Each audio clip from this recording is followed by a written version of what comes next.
printing, you can hear 100% infield. Huge thing here. This is also on island. I mean, can you even see it 3D printed? Oh no, even play around. It's very nice. So we are in the lab. 40mm tube. Whoa. Be mine. All our different materials. How do you guys like this?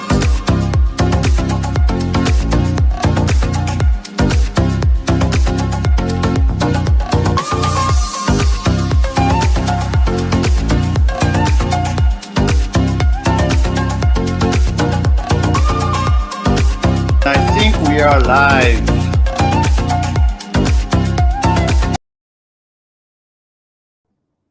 And hello everyone. And this time I didn't forget to unmute before I start my introduction. Not like last time. Hi Mark and Draka. Thank you for coming, getting your spool. Zombie Twigs. Nawaz Abdullah. Adam in 3D, non-farm destruction. Good morning for me. Good evening for everyone. That's the second episode of PRINTBUSTERS. And then let's put that again. I like this one. I think it's more the overlay is better for when I'm in the office because I'm standing up. But now it's kind of in my head a little bit the logo. But the logo is so cool, so better the logo than my face. But yeah, today we're gonna do from home office again, just because last time the internet was so good that I just hope we're gonna have the same thing today, and it was really enjoyable to being able to do a stream in a pretty good quality without any interruption, and that's better when you're trying to learn about 3D printing.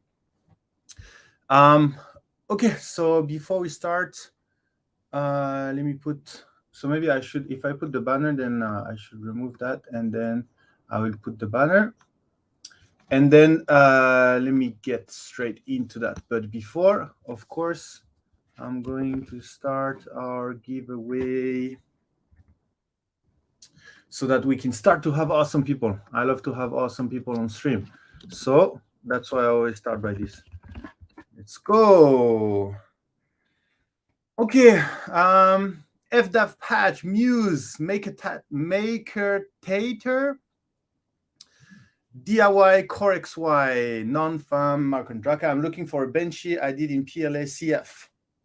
Yes, that's going to be some Benchy today. I want you to do better the logo than my face. Yeah. So and I wanted. There's a couple of topics today. By the way, where is my list? Because I'm an organized guy now. So, oh yeah, topic number one. Check this out. I want to show you a little bit some of the things. So, if you go on our website, you have PRINTBUSTERS now. I'm still working on it, but the idea of this PRINTBUSTERS tab that you have on the website will be to summarize all our discussion and then to put together all our research, right? So I chose this. I mean, it's a little bit longer, but I think it's fine just to write down, like dive into the science of 3D printing and build our knowledge one layer at a time. I think it's a pretty nice phrase that goes with PRINTBUSTERS. And then knowledge created by the community for the community. So I think maybe I should remove the full stuff here. And then so far it's follow on YouTube. But the idea here is we're going to start working together on some documents that will summarize all the knowledge we have been gathering for certain topic. So we have right now we have 4 topics. I think we have warping, flow calibration, food safety, and we are starting a new one. We're starting a new one today. We haven't really finished any of them. I think the flow calibration is the one where we are very close to having a good understanding, but there's still a lot of experiment that has to be done. But the idea here would be to because on Discord there's a lot of discussion, but there is no document, like structured document, that summarize the knowledge we have been gathering. So I would like to have on one side on Discord all our discussion and stuff, and then we share our experiments, and then we share the result, we discuss the result, and then on the other side, so I will use our website as a platform. We are going to summarize this properly. So it might change. It's not a historical log of what we're doing. It's more of a snapshot of the situation we have now, and then it will always change.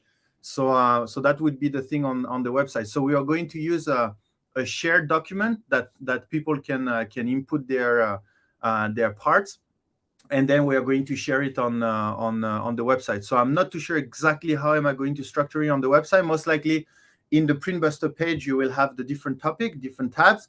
And then in the warping one, for example, then you will have a clear explanation of the different theory, and then different experiments that we have been doing, and then explanation that goes with the experiment, etc. And then flow calibration is the same.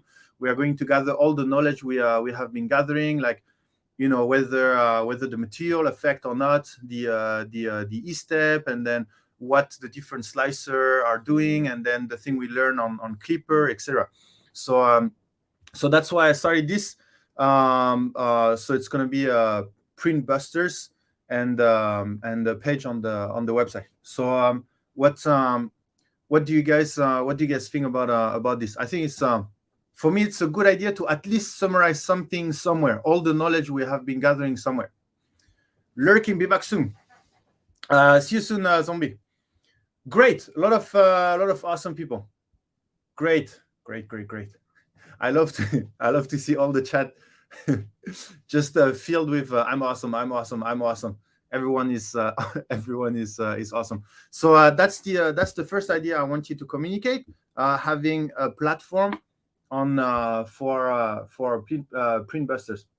The other one is the new topic we have added in the PRINTBUSTER topics. The document would take a decent bit of moderation, maybe if it was invite only through the Discord. Yeah, Parker, it won't be like everyone would be able to input what they want on the documents. It will be mainly with the moderator from our Discord, and then they will help summarizing a little bit the information. So there will be kind of per topic. We are going to put a team of a few people per topic that will help building the document. So there will be the representative of that specific topic, and they will have access to the website document. I think it's a good area to hold it. Yes, the most important that I thought was we need to summarize. We need to summarize all the information we have been gathering, like all the discussion. We need to summarize the conclusions and then where we are at. I think it's very important to summarize that for two reasons. The reason number one is, of course, we don't want to lose all of that knowledge, in the discussion and stuff. All the things that we have been gathering, I think it's important to record, right?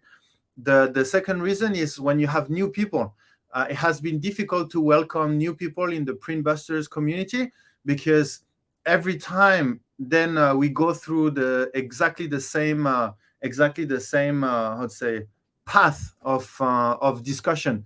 But if the new people that come to our PRINTBUSTER community, then they have access to document, and then they can quickly have an overview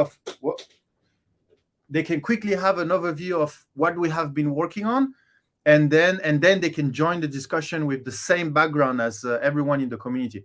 So that's why I thought there is two reasons to really start to structure all the knowledge we've been gathering. And I think if PRINTBUSTERS is going well and is working well, and then we develop a pretty strong community, and we start to have great experiment, result, explanation, theory, experiment, result, explanation.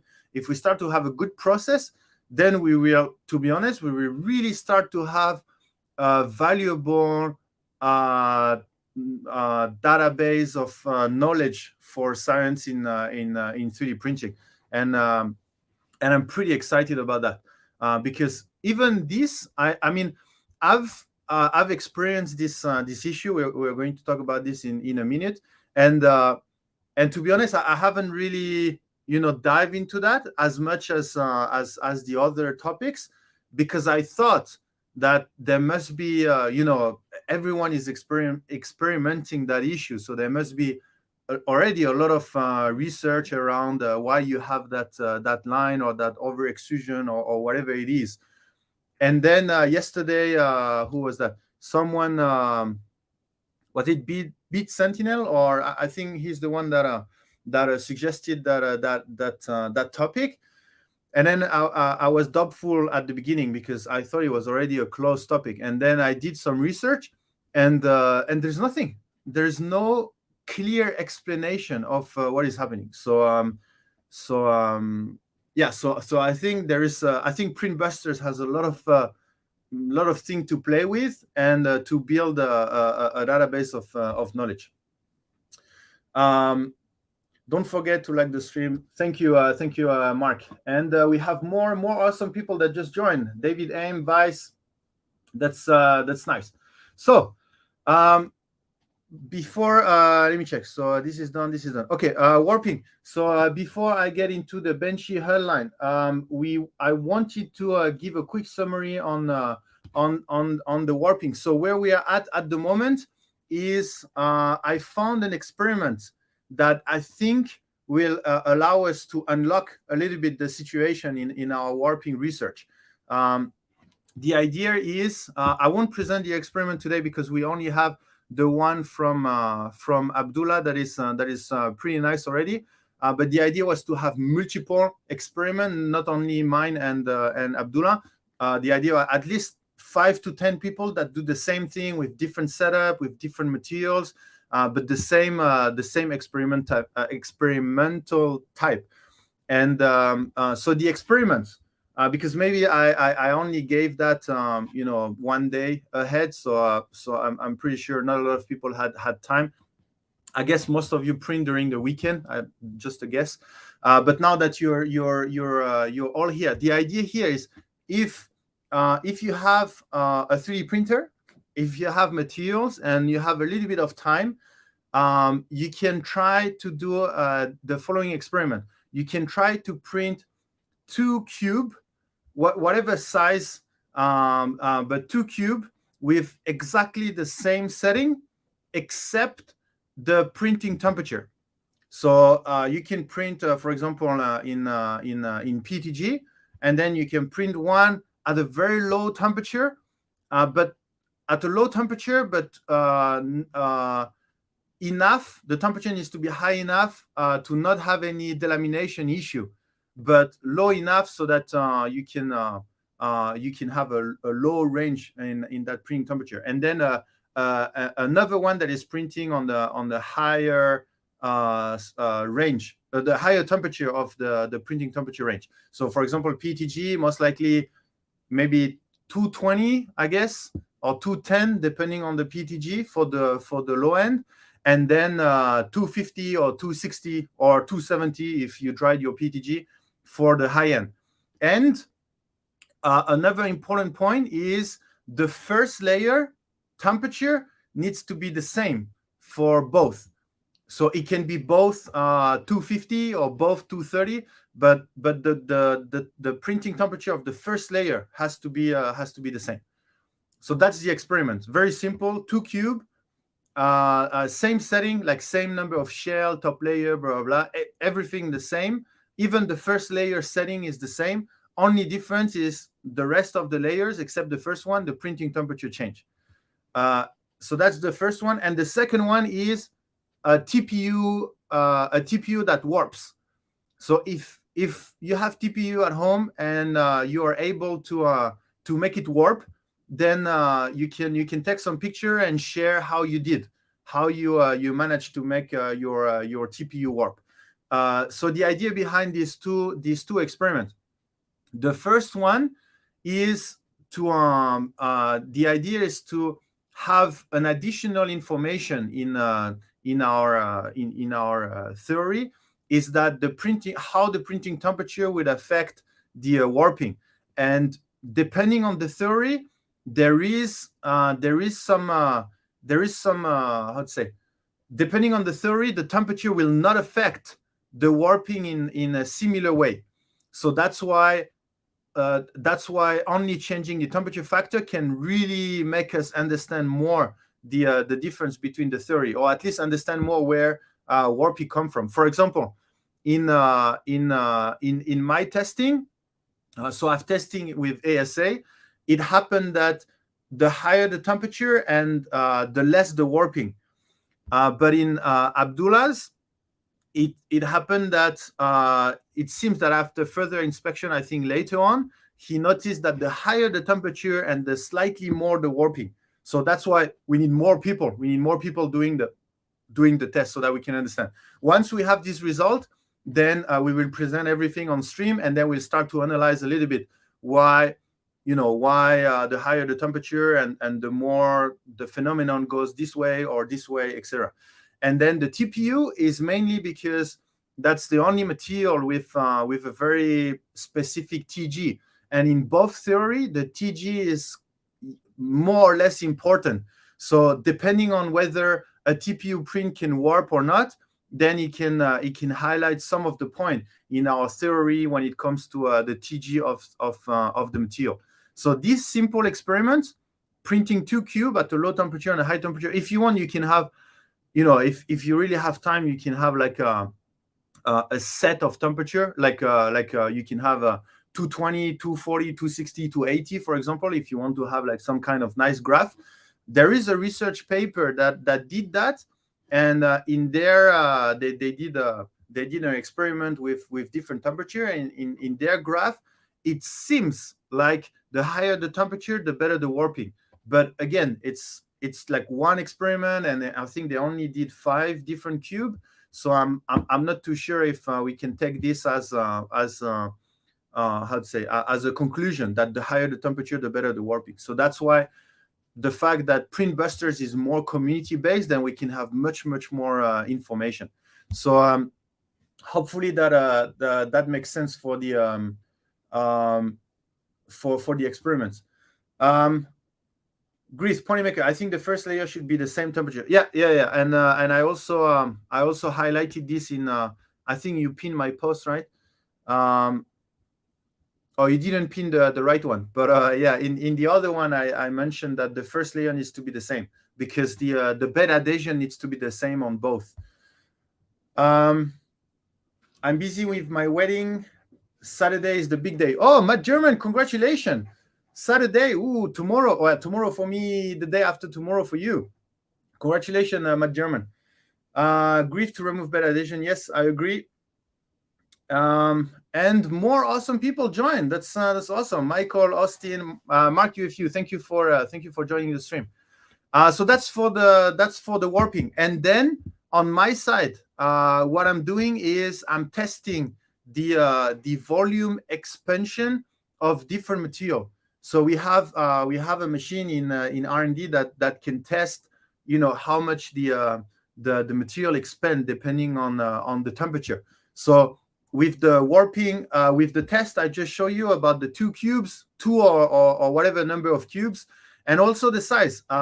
The idea is in this experiment to have a difference in warping between both, whether the higher temperature warp more than the low temperature or the low temperature warp more than the high temperature. But the idea is to have a difference between both. So maybe sometime you won't have difference. So what you can do is to increase the size of your cube or to have more shell. The infield doesn't really matter to some extent, but the best is to have many shell. Like you can have, a 10 shell, like a 2 centimeter cube, and then 10 shell, and that should be enough for a high TG material to make it warp. But the idea is this. And then, so that's the first. Then the second one is the TPU. If you can make a TPU warp, and then check a little bit like how you made it warp. And then on my side, the coefficient of thermal expansion, or I don't know exactly how to call that one, but yeah, how how a material expands depending on the temperature. And then once we have all of this data, then I think we would be able to continue a little bit this discussion. Okay, so that was for this one. For flow calibration, the test is the following. What I'm doing at the moment is I'm trying to confirm that the material is indeed. So I'm confirming that depending on the material, the E step would be different, and the E step I define it by the number of steps it needs to take to extrude 1 millimeter. So I have an extruder. I don't have any hot end. I don't have anything. I just have extruder, and then I run different filaments. And then depending on the filaments, I'm checking whether when I ask him to extrude 10 centimeters, he's going to extrude 10 centimeters of material, whatever the material. So this is one test. It's not going to help with any theory or anything, because I think for flow calibration we're pretty I would say we all understand what is happening. It's just a question of what is more convenient than the other, or what should be the standard, so that it's easier to understand for people. And then I think flow calibration will be one of the first document that will be pretty much complete for the website. Food safety, I haven't spent so much time on that, but most likely we will invite Igor on stream. I hope. I haven't talked to him yet, but he has a lot of experience in. He's actually working in that domain, so I'm planning to invite him on stream to discuss that topic. He already made 2 videos on that, but hopefully we can have him on stream so that we can ask him some question or what's important, what's the definition of food safety, etc. And then we can start writing a document on that. Okay, so I think that's pretty much the a quick summary of our of where we are with the different PRINTBUSTER topic. And I hope we can start to have some document by next week, so that every time at the beginning of the PRINTBUSTER stream, then we can have a look at the document, what changed, etc. It's to be honest, it's very, very exciting to have a community that works on these particular topics. And I think and I hope that our community will start to be highlighted by some media and maybe some other companies, and our community, PRINTBUSTER community, will start to have more visibility, so that people can start to learn more about the science in 3D printing.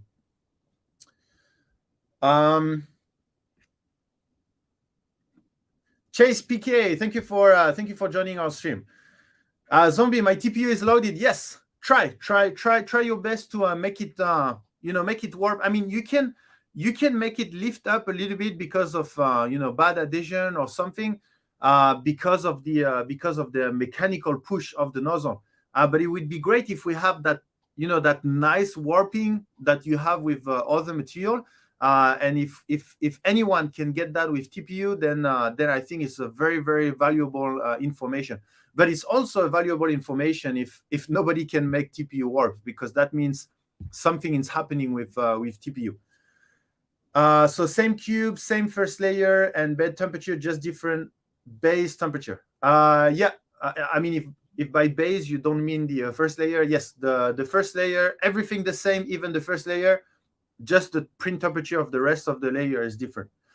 Do you have recommendation for best method of printing smoothing PVB? Make a tater. I suggest you join our Q&A stream on Tuesday. I answer question like this. This stream is more about the topic we have on the PRINTBUSTERs. I mean, you can use IPA, you can use a spray. I answer quickly, but you use a spray with IPA. You spray your print, and then you do that every 15 minutes until you get the smoothing you want. But please feel free to join our Q&A session. It would be better for this question. I did read properly. Yes, correct. Some first layer temperatures. What temperatures? You can decide, Zombie, for the warping test. You can decide what temperature is the best. The best is the lowest you can go with the material, and the highest you can go with the material, and then that's it. And for the print bed, is also up to you. If you cannot make them warp, then try to have a print bed that is cooler. Like I don't know, if you print ABS, try to print it at I don't know, a 60 or 70 degree print bed, and most likely one of them will warp, if not both, but hopefully there will be a difference in warping. The range of TPU90. If you print TPU90, try to go from 190 to 240. That would be good. It should be printable at 190. Okay, guys. Okay, this is done. This is done. This is done. Okay, now we can get into the topic of today, which is the Benchy hairline. Okay, so maybe a quick question to you guys who has no idea what is this Benchy hairline, just for me to get an idea of who is familiar with that, like who has never heard about this issue about the when you print the Benchy and then you have that line here, exactly this line here and this line here. So who has no idea what is this? Like today is the first time you heard about this problem. You see this problem here, and then well, that's pretty amazing. There's a lot of who posted this. Oh, Zombie, thank you for posting Zombie this example. That's perfect. You see here you have the line also, and then here you have the line also, and here a little bit you have that line here. So depending on material, printer, depending on a lot of things, the line can be more severe, and it's not only on the Benchy.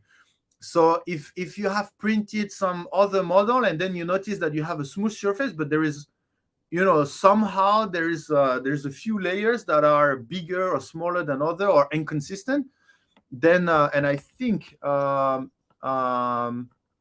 there is, I think it's Bit Sentinel that shared that, but I think it was not reshared. It was not shared again. Yeah, this one.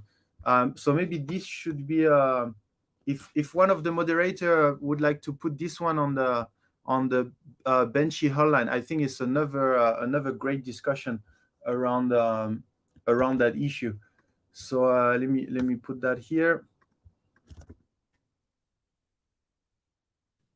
So this is not a Benchy, but you can see also that can I open this image?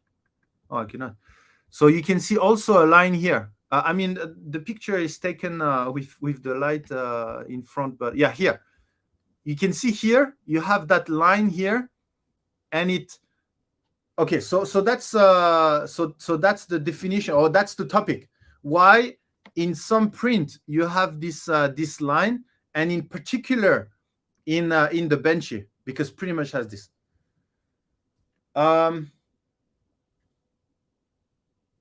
I have to admit, I never printed a Benchy non-fam. Really? Never, ever?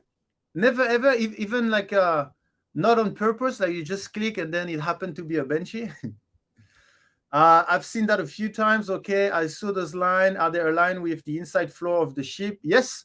That's yeah, we're gonna check like what could be the reason, or at least some ideas.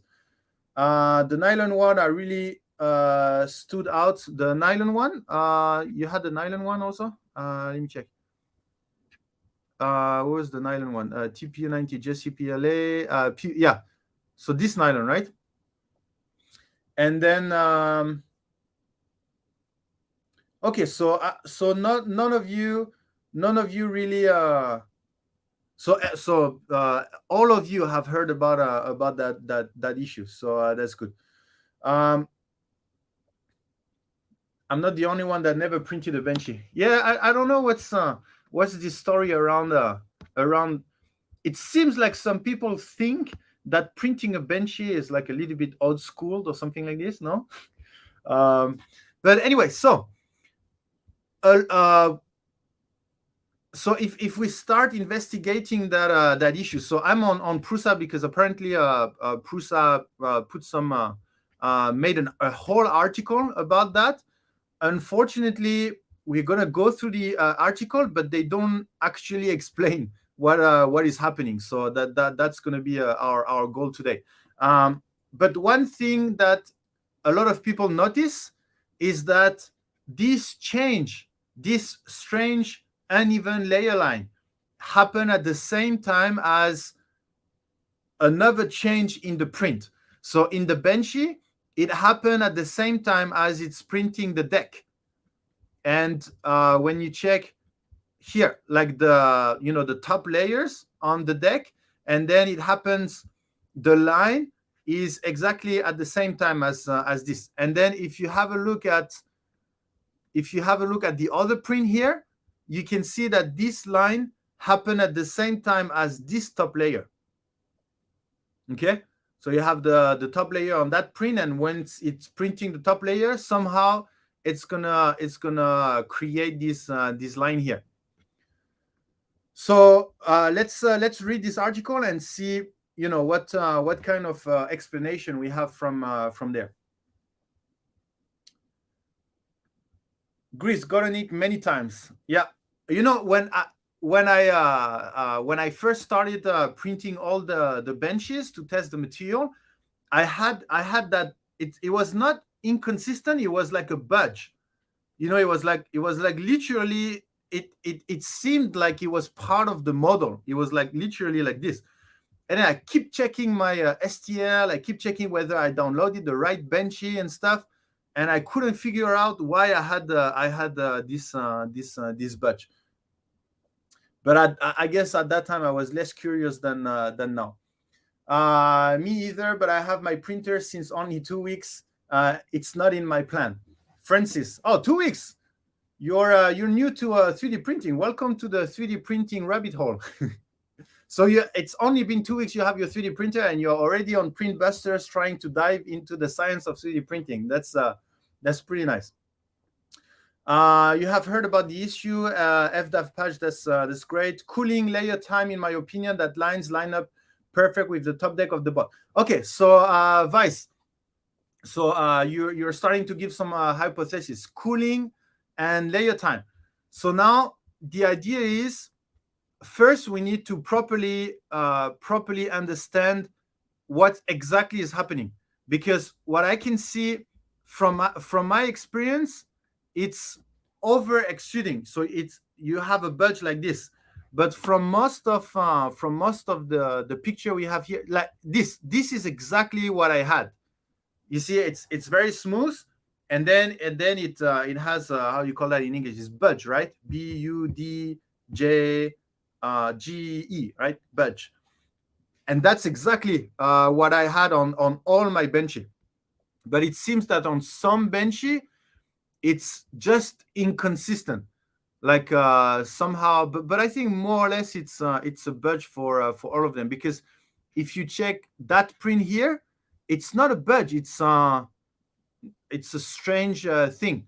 So the first thing we need to agree on is what is happening. Is that over extruding in this one, or like, is that a budge, or is that you have some layer that are more on the inside and some are more on the outside? What is exactly happening? From what I see, I think most of them, I'm checking here. Yeah, most of them it's very smooth, and then it will extrude a little bit and then come back to normal. I think that's more or less what is happening for all of them. The problem is Prusa took an example, but we can barely see, or maybe that's the fixed one, but they didn't put pictures of the non-fixed one. So maybe let's just Google that to see if we have even more picture. Okay, so you see here, it's the same.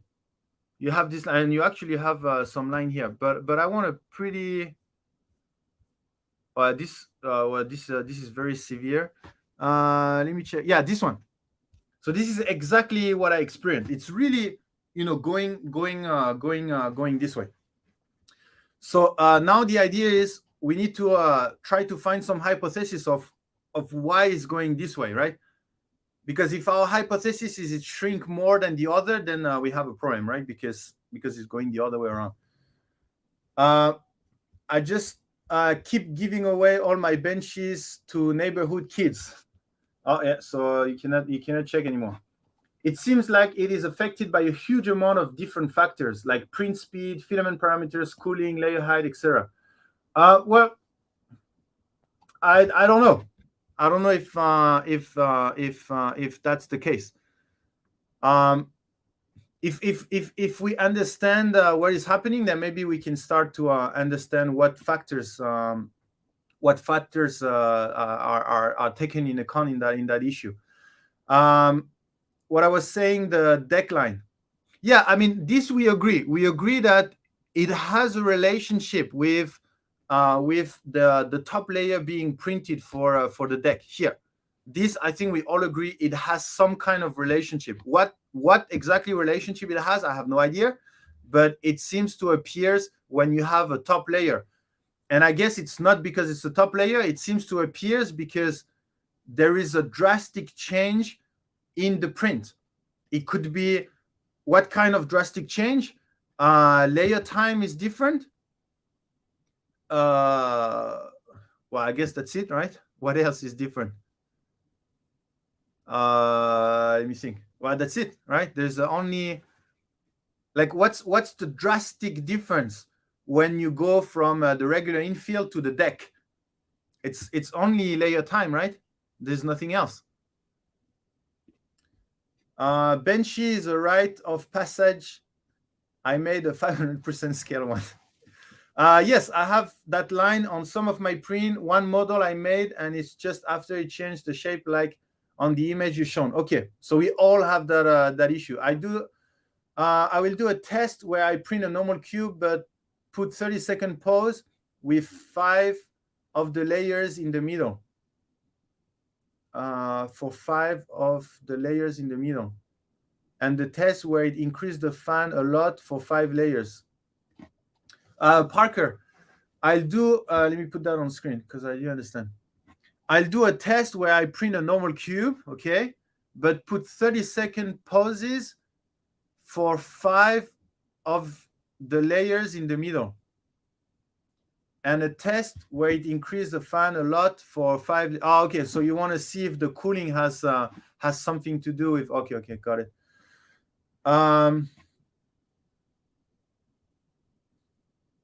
So one thing about layer is that a longer layer than usual, it prints the top of the deck and all that. So one thing about layer is that's a longer layer than usual. Yeah, okay, so it's layer time, right? Just where the last solid layers is. Yes. Hi, Mikami is right. Thank you for joining the stream. I think you were streaming earlier, so I guess you just finished. I have noticed that often it acts like a layer shift, where it goes out on one side and in on the other, which is super weird. This might be a different effect where parameters are printed. CW. What is CW? CCW. The layers take much longer, and the parameter of that print will be much cooler than normal. And I think it has to do with the temperature of the layer it's laying down. Yeah, so we have to make sure that we have a hypothesis that link both, right? Because right now we are talking about what changes in the print, so layer time. Okay, so now one of the hypotheses is that it's related to layer time, but we haven't linked that to why it's doing a budge. We haven't related to that, and that's the question. So anyway, let's start to read a little bit about what the Prusa team has to say with that. So the Benchy is a model from Creative Tool, blah blah. Okay, everyone know the Benchy, and then the infamous Benchy hairline. Okay. By the way, I had no idea that I had no idea it was a common issue for everyone. I thought it was, well, like most of the thing, I thought it was only my problem. But like most of the problem, it's actually a problem for everyone. But I didn't even know there's a whole article about this. It's visible on FFF printer.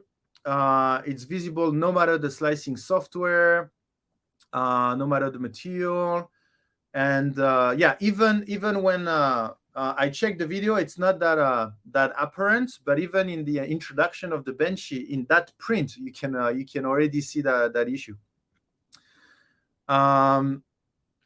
Okay, the good news is they managed to mostly eliminate the hairline, blah, blah, blah. The bad news is that it's not universal fix, blah, blah. And that's, oh, what is happening? Oh, okay. So again, that's a big difference between what other company or people are usually doing and what we are doing. You see, in this case, they are focusing on fixing the issue, and they've been successful. I mean, this Benchy is pretty smooth, right? I guess. I mean, maybe we are seeing something because we want to see it, but I guess it's pretty smooth compared to all the example we had. So they are focusing on that. We are not focusing on fixing the issue. We are focusing on understanding the issue, which is a big difference, right? So I think this article is about fixing the issue. Basically, you just download the G code and then you print. But I don't think it's about explaining. But there is some great ideas inside. Is that a hardware problem? Again, I think we can remove hardware problem in a way that we can do a simple test to remove that theory. But a hardware problem means it wouldn't be model dependent, I guess, as much. For example, you have all heard about that Z bending issue, for example, right? Like if you have a loose belt, or depending on your bed, how much it expand and contract when it's heating up, then it will have some effect on your print. But whatever you print, I'm pretty sure if you print a tower, and then on that tower you have a 15% infill, and then you force some top layers. I mean, not top layer, but full infill at some stages, and then you check the print. I'm pretty sure in each of these there will be some difference on the outer shell. So this definitely related to the model, but we can do some tests to remove that. But I wouldn't include this in the hypothesis, the hardware issue. Counterclockwise. Oh, counterclockwise. Okay. Sorry. Clockwise and counterclockwise. Okay. Got it. Art match animation. Okay, so that's the first time you see that issue.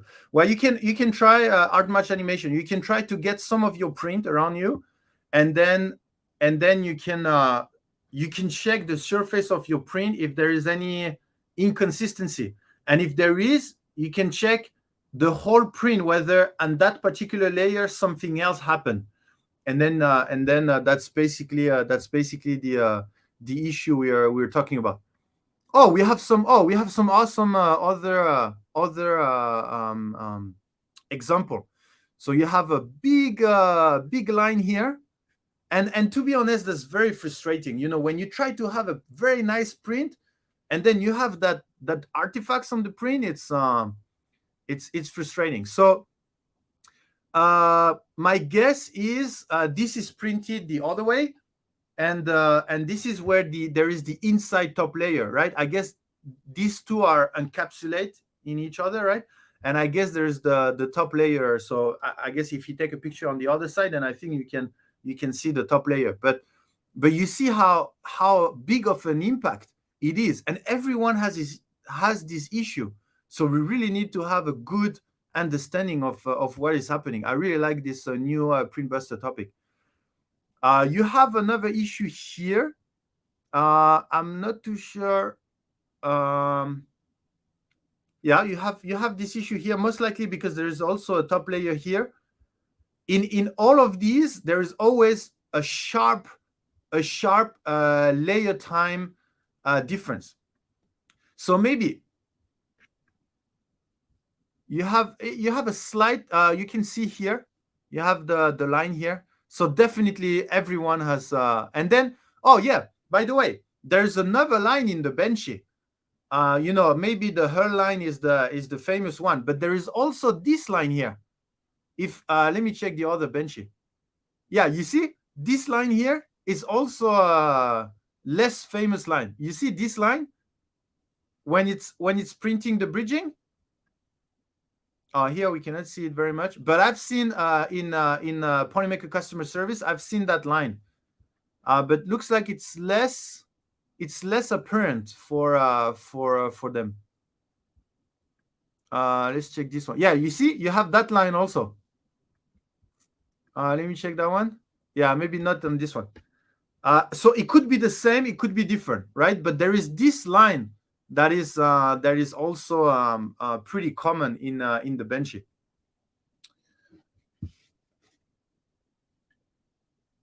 The layer takes much longer, and the perimeter of that print will be much cooler than normal.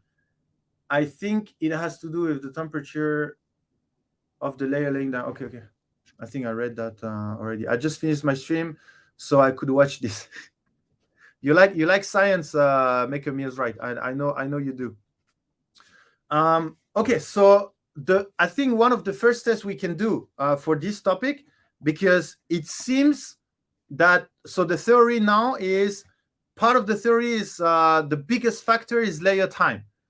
Okay, that's the biggest factor, and then we'll have to understand why layer time is an issue. Like, is that the higher the layer time, the more, I don't know, the more it cools down, and the more the material shrinks, and something, or we'll have to establish some hypothesis based on layer time sharp difference. So some good testing we can do there is to print a tower, okay, like a cube, or let's say a cylinder. Maybe you have a cylinder, because cylinder will give like a very smooth surface.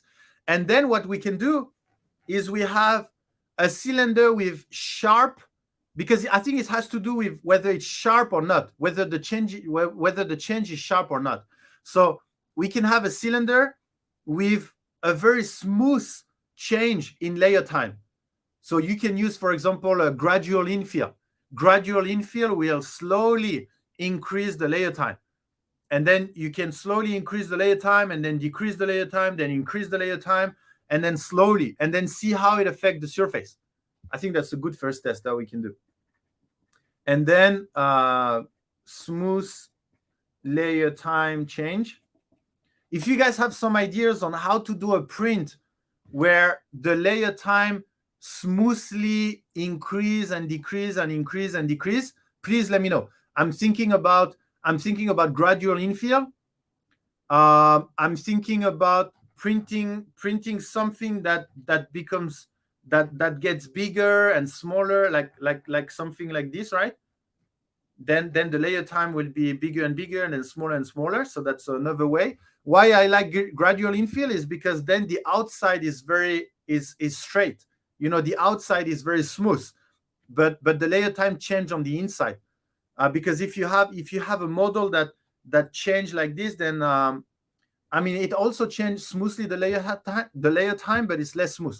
So if you guys have some other idea except the gradual infill, then please let me know. Then we can do this test, and then we do another test where we sharply change the layer time, and I think we should remove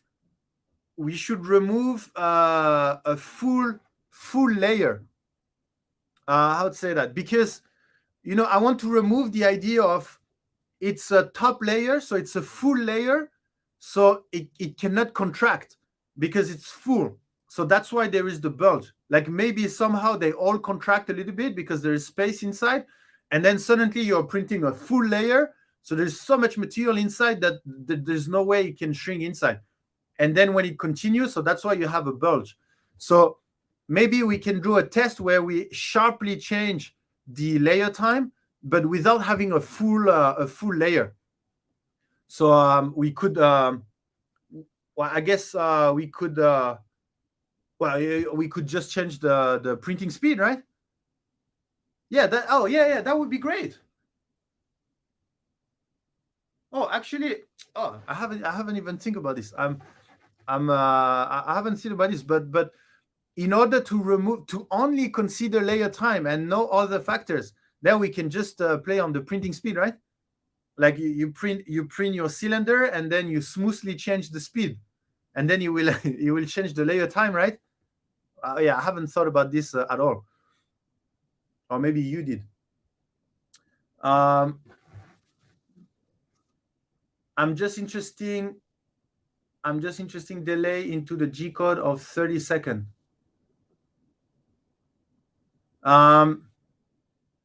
Yeah, that's also possible. You just force the nozzle to stop, and then that increase drastically the layer. Yeah, that's a good idea. Yeah, that's actually a very good idea. You print your cylinder, and then in the middle you just stop, and then you continue. Yeah, but then there is the issue with that is what is the pressure management, because if you stop for so long, then it's going to ooze, and then you are going to start again, and then you need to rebuild the pressure. So you are going to have some artifact anyway. But I don't think it has much to do with the layer time. I think it has to do because you completely stop printing, so the pressure will be different. But it's interesting. What about a cylinder with a variable inside diameter? A cylinder with a variable inside diameter. Yeah, that can also work, like a conical hole. Yeah, that's a good idea. That can also work. Chase PK. I was told the top line occurs because of the variation of speed causes different amount of pressure in the hot end because of the corner deceleration and then accelerating. Variation of, oh, great. Okay, so that's the layer time. Thank you, Zombie. So that's the layer time.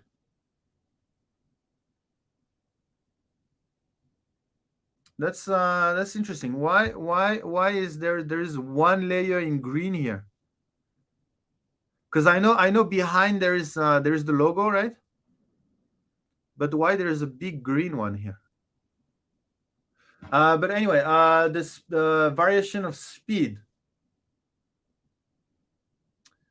I don't know, because the speed on the outer line is the same everywhere. I mean, if you're talking about the printing speed, is the same everywhere. They all have the same outer line, shell speed, top layer speed, infill speed is the same everywhere. I mean, is the same per type, is the same for all the top layer, is the same for all the outer line. So it doesn't change. Like the outer shell here, the speed of the outer shell here is the same as here or here. Is the same. The hull is the same. The whole hull. You could adjust print speed on infill as you progress through. Infill speeds are usually fast, so slowing them down would increase layer time. Yes. Yeah. I haven't thought about the print speed. We could actually play a lot with the print speed. Now the issue is the artifacts that's gonna come from the pressure changes. Because if you change the speed many times, then there is, it's the same as what Parker was saying about stopping the extruder. That's very drastic, so it's very hard for the pressure change. But I guess if you change slowly, maybe the pressure can keep up, or we should use pressure advance. But I think pressure advance, yeah, I still don't know what is pressure advance exactly, so I may need to do my homework on pressure advance. I think pressure advance is not directly related of maintaining maintaining consistent pressure in the nozzle. I think is directly related to acceleration and deceleration, which at the end may be about constant pressure. But if you're changing speed, like overall speed, I think pressure advance is not going to help. But again, I need to investigate. You could 50 seconds red, 40 second orange, 25 second green. Yeah, the question, Zombie, was about that specific green line here. I don't remember. You know what? Maybe I should open my Cura. I should open my Cura and then put a Benchy in it. Benchy STL. Yeah, I don't have any Benchy STL on my computer. But let me put that one. It's the one top layer.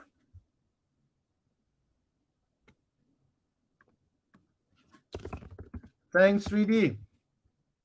Let's go and thing and let's try to find. I didn't know. Did you know? Did you know the Benchy is not on Thingiverse anymore? Did you know that?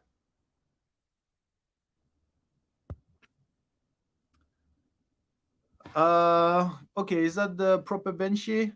Yeah. You see, once I discovered Benchy had been removed from Thingiverse, I knew I had something to do. Blah, blah. So let's get this Benchy.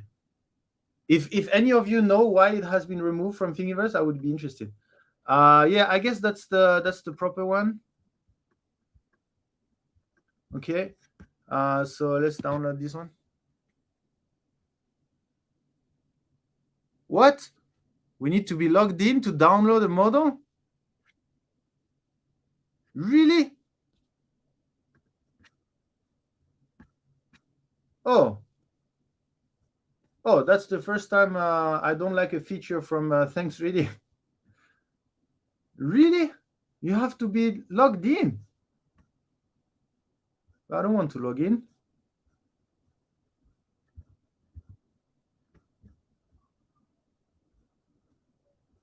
Is that there? No. Well, is there anyone that can share the STL on Discord? I don't want to log in. Why they force me to log in just to download a model? Was it the same on Thingiverse? No, I don't remember. But anyway, so sorry, Thanks really. I don't want to log in.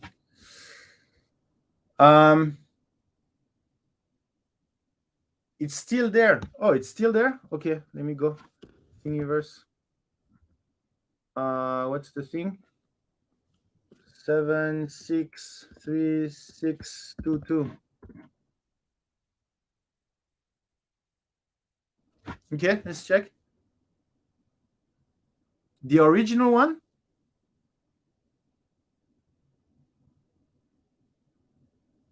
Oh yeah, it is. Then why I couldn't find it? Oh, maybe because the awesome search engine from Thingiverse. Maybe that's why I couldn't find it. I guess this is the one, right? Okay, great. And then let's put that one on Cura. Let me put the model. Let me hide my screen. Maybe I have some name of new product that you don't know. 3D Benchy. There you go.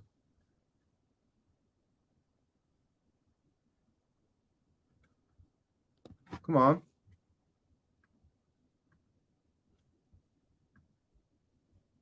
Whoa. They want to track who is downloading which model and which models are most popular. But I mean, do they really need someone to log in to know which model are more popular? I mean, they can just check how many people download, right?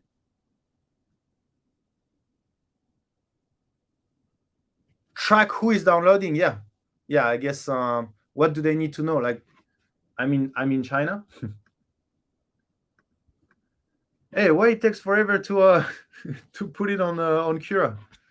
I've heard a lot of bad thing about 5.0, but not that much. I have observed the effect while turning off the minimum layer time cooling setting, but I'm sure that would cause a similar effect. I have observed the effect while turning off the minimum layer time cooling setting. Oh, okay.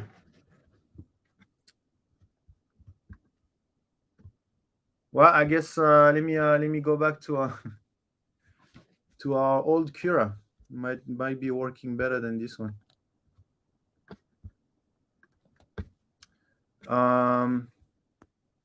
this one.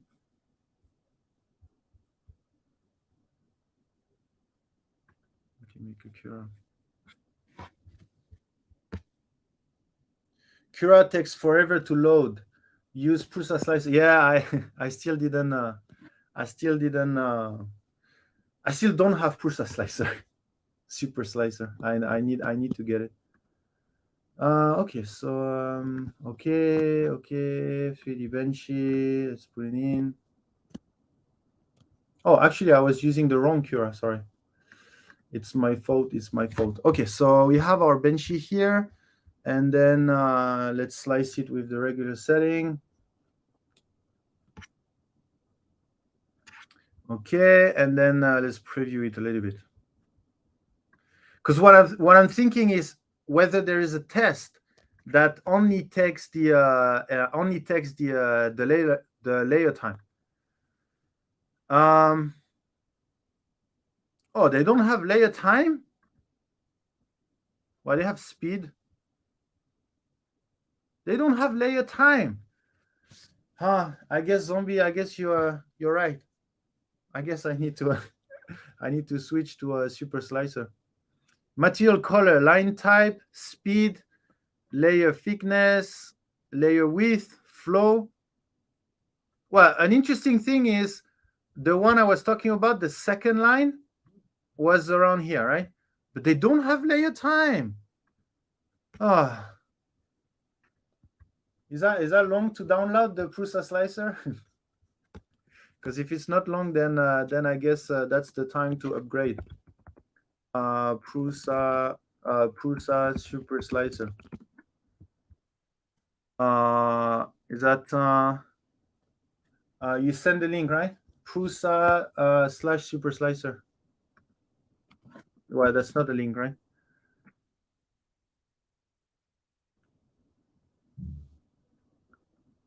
Is that this one? Oh, it's an open source.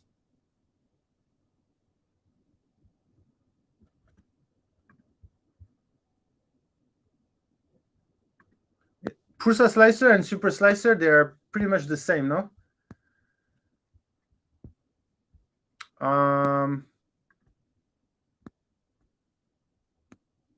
Okay. Prusa slicer is standard. Super slicer is a modified version of Prusa. Okay. And which one is the best? How do I download Super Meal? Oh yeah, but is that the proper one? Super slicer just has more control. Okay, let's see. Whoa, I'm very impressed with our Internet Plus today. I can download, I can stream, I can share my screen, I can open tab.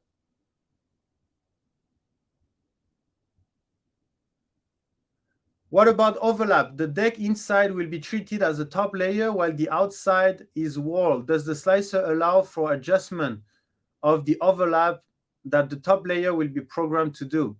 Yeah, so Mark UFU, that's the point I want to clarify. So that's why I don't want to do a test for the layer time that involve the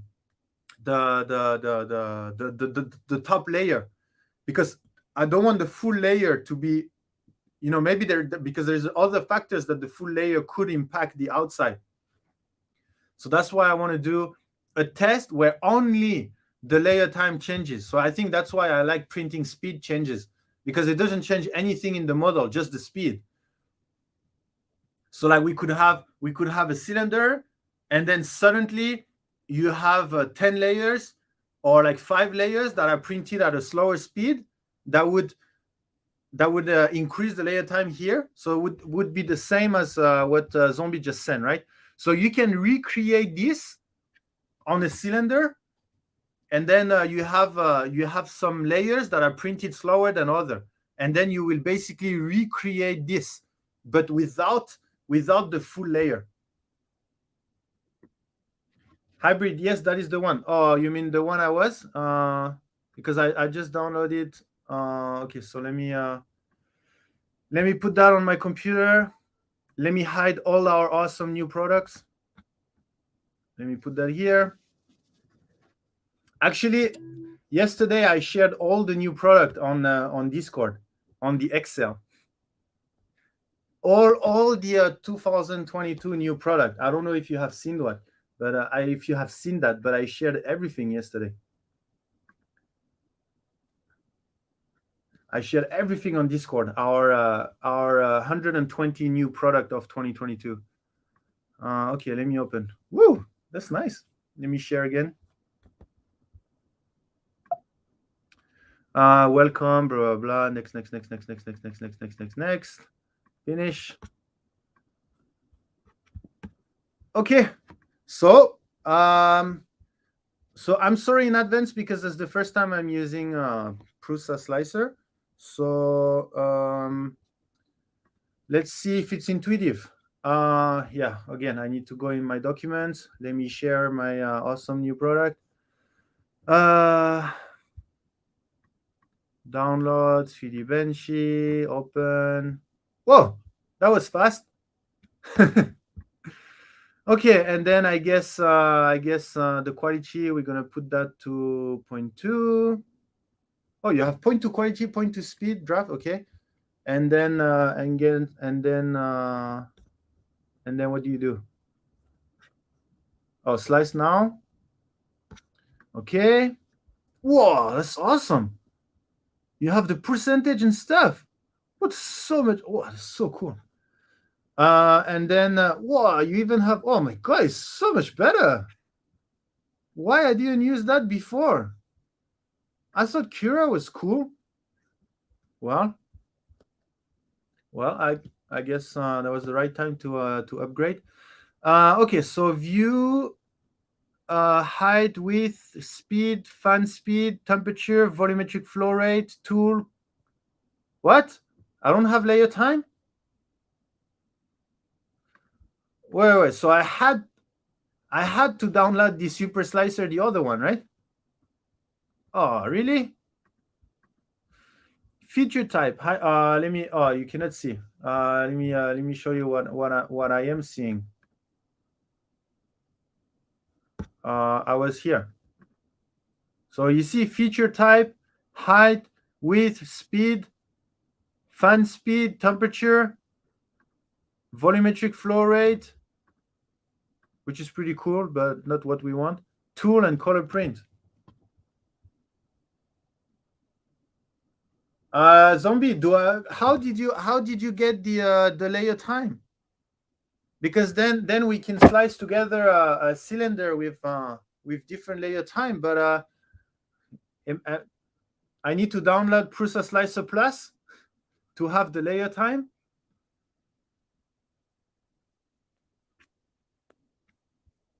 Oh, Super Slice. Okay, so I had to get the Super Slicer one, right? Okay. Super Slicer. Okay, so you were saying that's the one, right? But do they have a Mac version?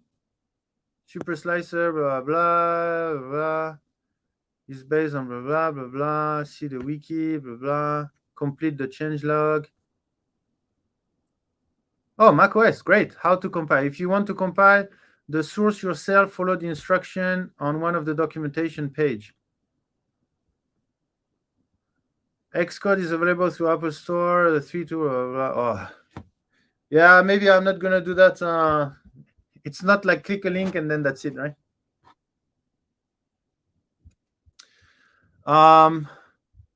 Yeah. Okay. So, but at least we discovered how much better Prusa Slicer was. But anyway, so the idea would be to simulate. We can. So let's just go with zombie stuff. Okay, the idea is to print a cylinder. So I'm going to do that. If some of you want to do the same, so that we can have some different data. So if you can print a cylinder, and then you just can you do that on Prusa Slicer? I know you can do that on Simplify 3D. You know, you can have all of these setting changes. How to do that here? I guess you have to tell them at which layer height you use this type of setting, which layer height you use this type of setting or something. But we can talk about this on Discord, how to help people to set up that G code. And the idea is to get a cylinder, and then let me put there. So to get a cylinder, and then change the layer time, and then we're gonna do that. Now the idea is the print speed, how to change the print speed smoothly. Yeah, that's is there anyone that knows how we could print a cylinder and then smoothly change the layer time, which means smoothly change the print speed, like you go from I don't know, 80 millimeter per second, slow down very slowly to 40 millimeter per second, and then go back to 80, go down to 40, like over 10 centimeters height. Custom G code or program? Well, I think custom G code, to have a smooth change, I think it's too hard. You would need to have a custom program to generate the G code, right? Like you ask you tell the program to create. Otherwise, you have to type all the lines. But if you have a program that type all the lines that go, yeah.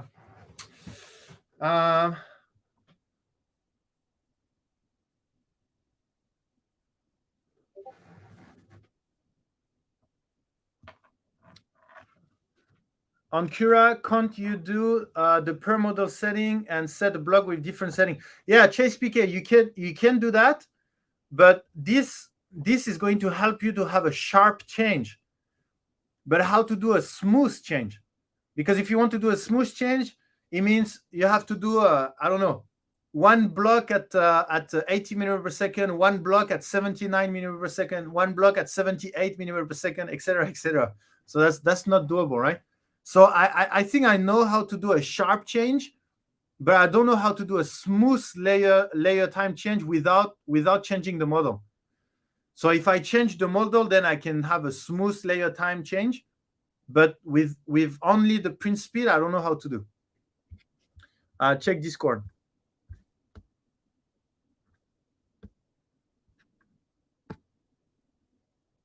Test with 30-second pause, no layer bulge spotted. Okay. Well, I guess first, thank you for doing a test live. I think the budge is because many layers are changing. I mean, if you check here, you see you have many layers that are changing. So what do you say? No bulge. Oh, it's bulge. That's how you write it.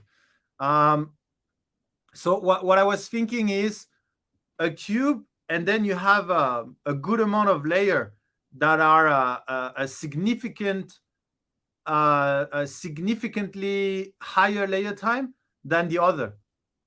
So that was and then theoretically, if there's nothing, then maybe it has nothing to do with layer time. And then we can do some tests with a full top layer on the inside, and then we can change the density of that full layer to see if it affects. Oh yeah, we start to have, yeah, that's pretty nice, because maybe a lot of people is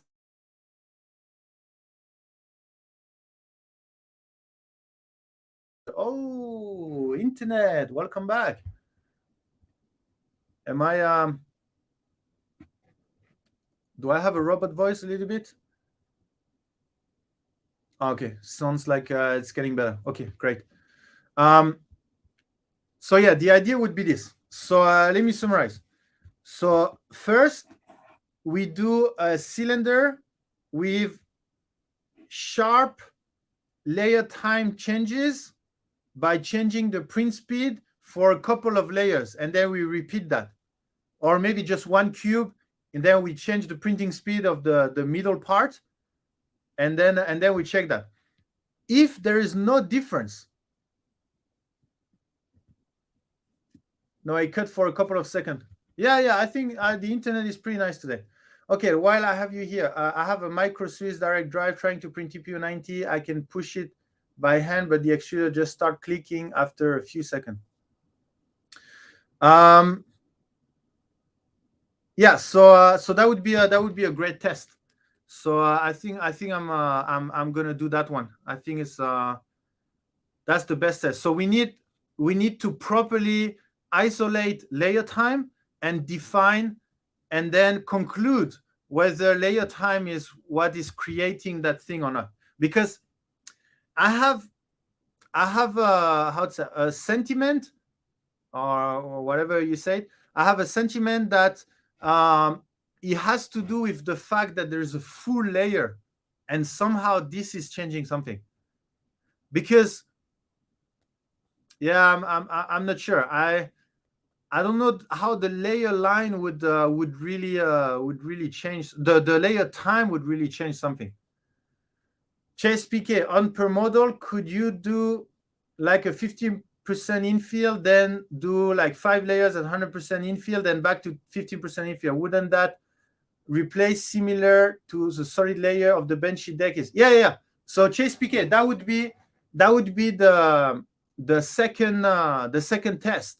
So if it's not related to layer time, which means if you print a cube and then in that cube you change the layer time, like you change the printing speed of that cube, like suddenly in the middle you print much slower than the rest.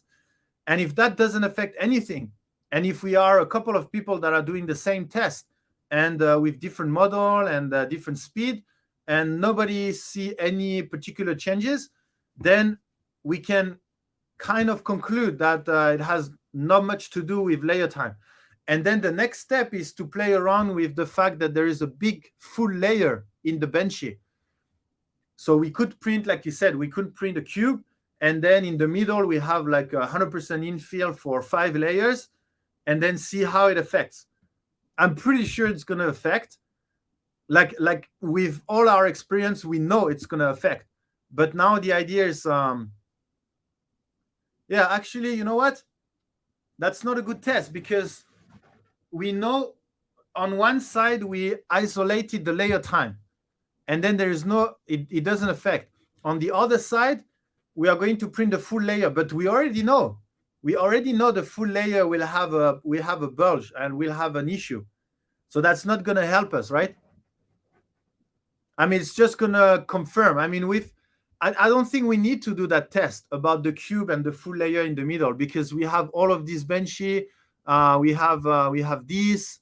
We already have all of this. I mean, we could in order to confirm that it's indeed because of a full layer, but I'm not sure it's going to help a lot in the understanding. But I guess we can talk about that layer time. So let's do this test first, the layer time, and let's see if layer time affects. And I think that's a good starting point for this topic, because if we go back to there, no, to there. John. Yeah, I think the full layer is causing it to bulge. Yeah, this John. So this we know it seems to have a relationship with that full layer. Now, somehow, yeah. Now we need to understand, what is happening. So we were thinking about the fact that the layer time changed. So we are going to do some print with only the layer time change. There is no change in the model or top layer or something. In Prusa Slicer, you make a modifier mesh with an infill setting override. I'm trying to figure out a way to make some of the layer print clockwise, there's counterclockwise. I don't really want to write G-code by hand, but I might.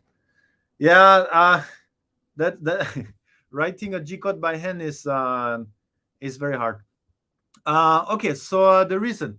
We believe that the main reason is the sudden transition from sparse infill to a full top layer, okay, around 8 mm high, may vary depending on blah, blah. At this point, there is a broad difference in the time a layer takes to print. A few layers later, another sudden change happened where the deck finish, it's no longer an almost solid layer, but a few parameters again. Here are the factors that influence severity of the filament line, blah, blah, blah, blah, blah. A seemingly similar yet partly different problem is where printing boxes. They tend to have a line at the height where the bottom side of the line, it has more the thin wall, blah, blah, blah, blah. Okay, so it looks like for them, it's also about layer time. At this point, there is an abrupt difference in the time a layer takes to print. So I guess we can confirm that. I mean, we can do experiments to confirm that, because I think a lot of people think it's layer time. So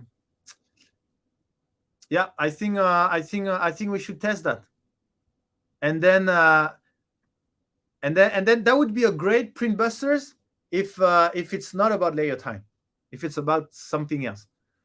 So that's why I'm pretty excited. Actually, I'm going to do the test today. I'm going to print that today, and then I will share some pictures.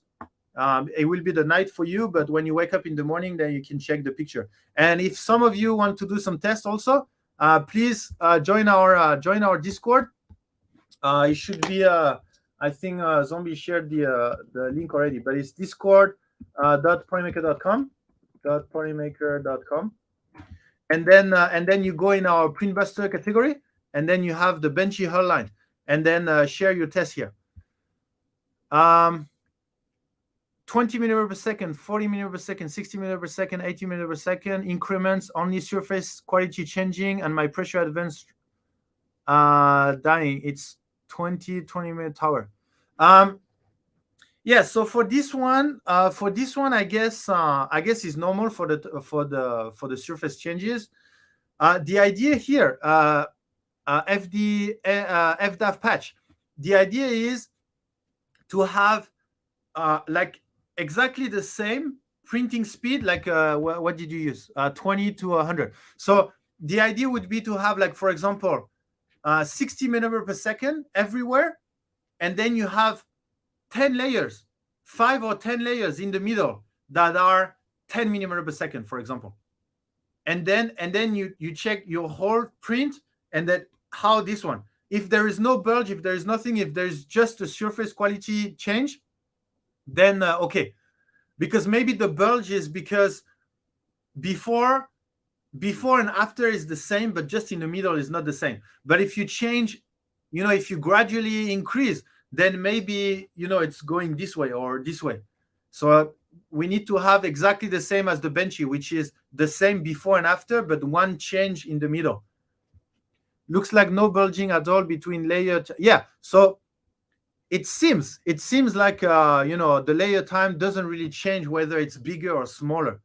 But I was thinking a more representative one would be really the whole tower, the same speed, and then only that middle one.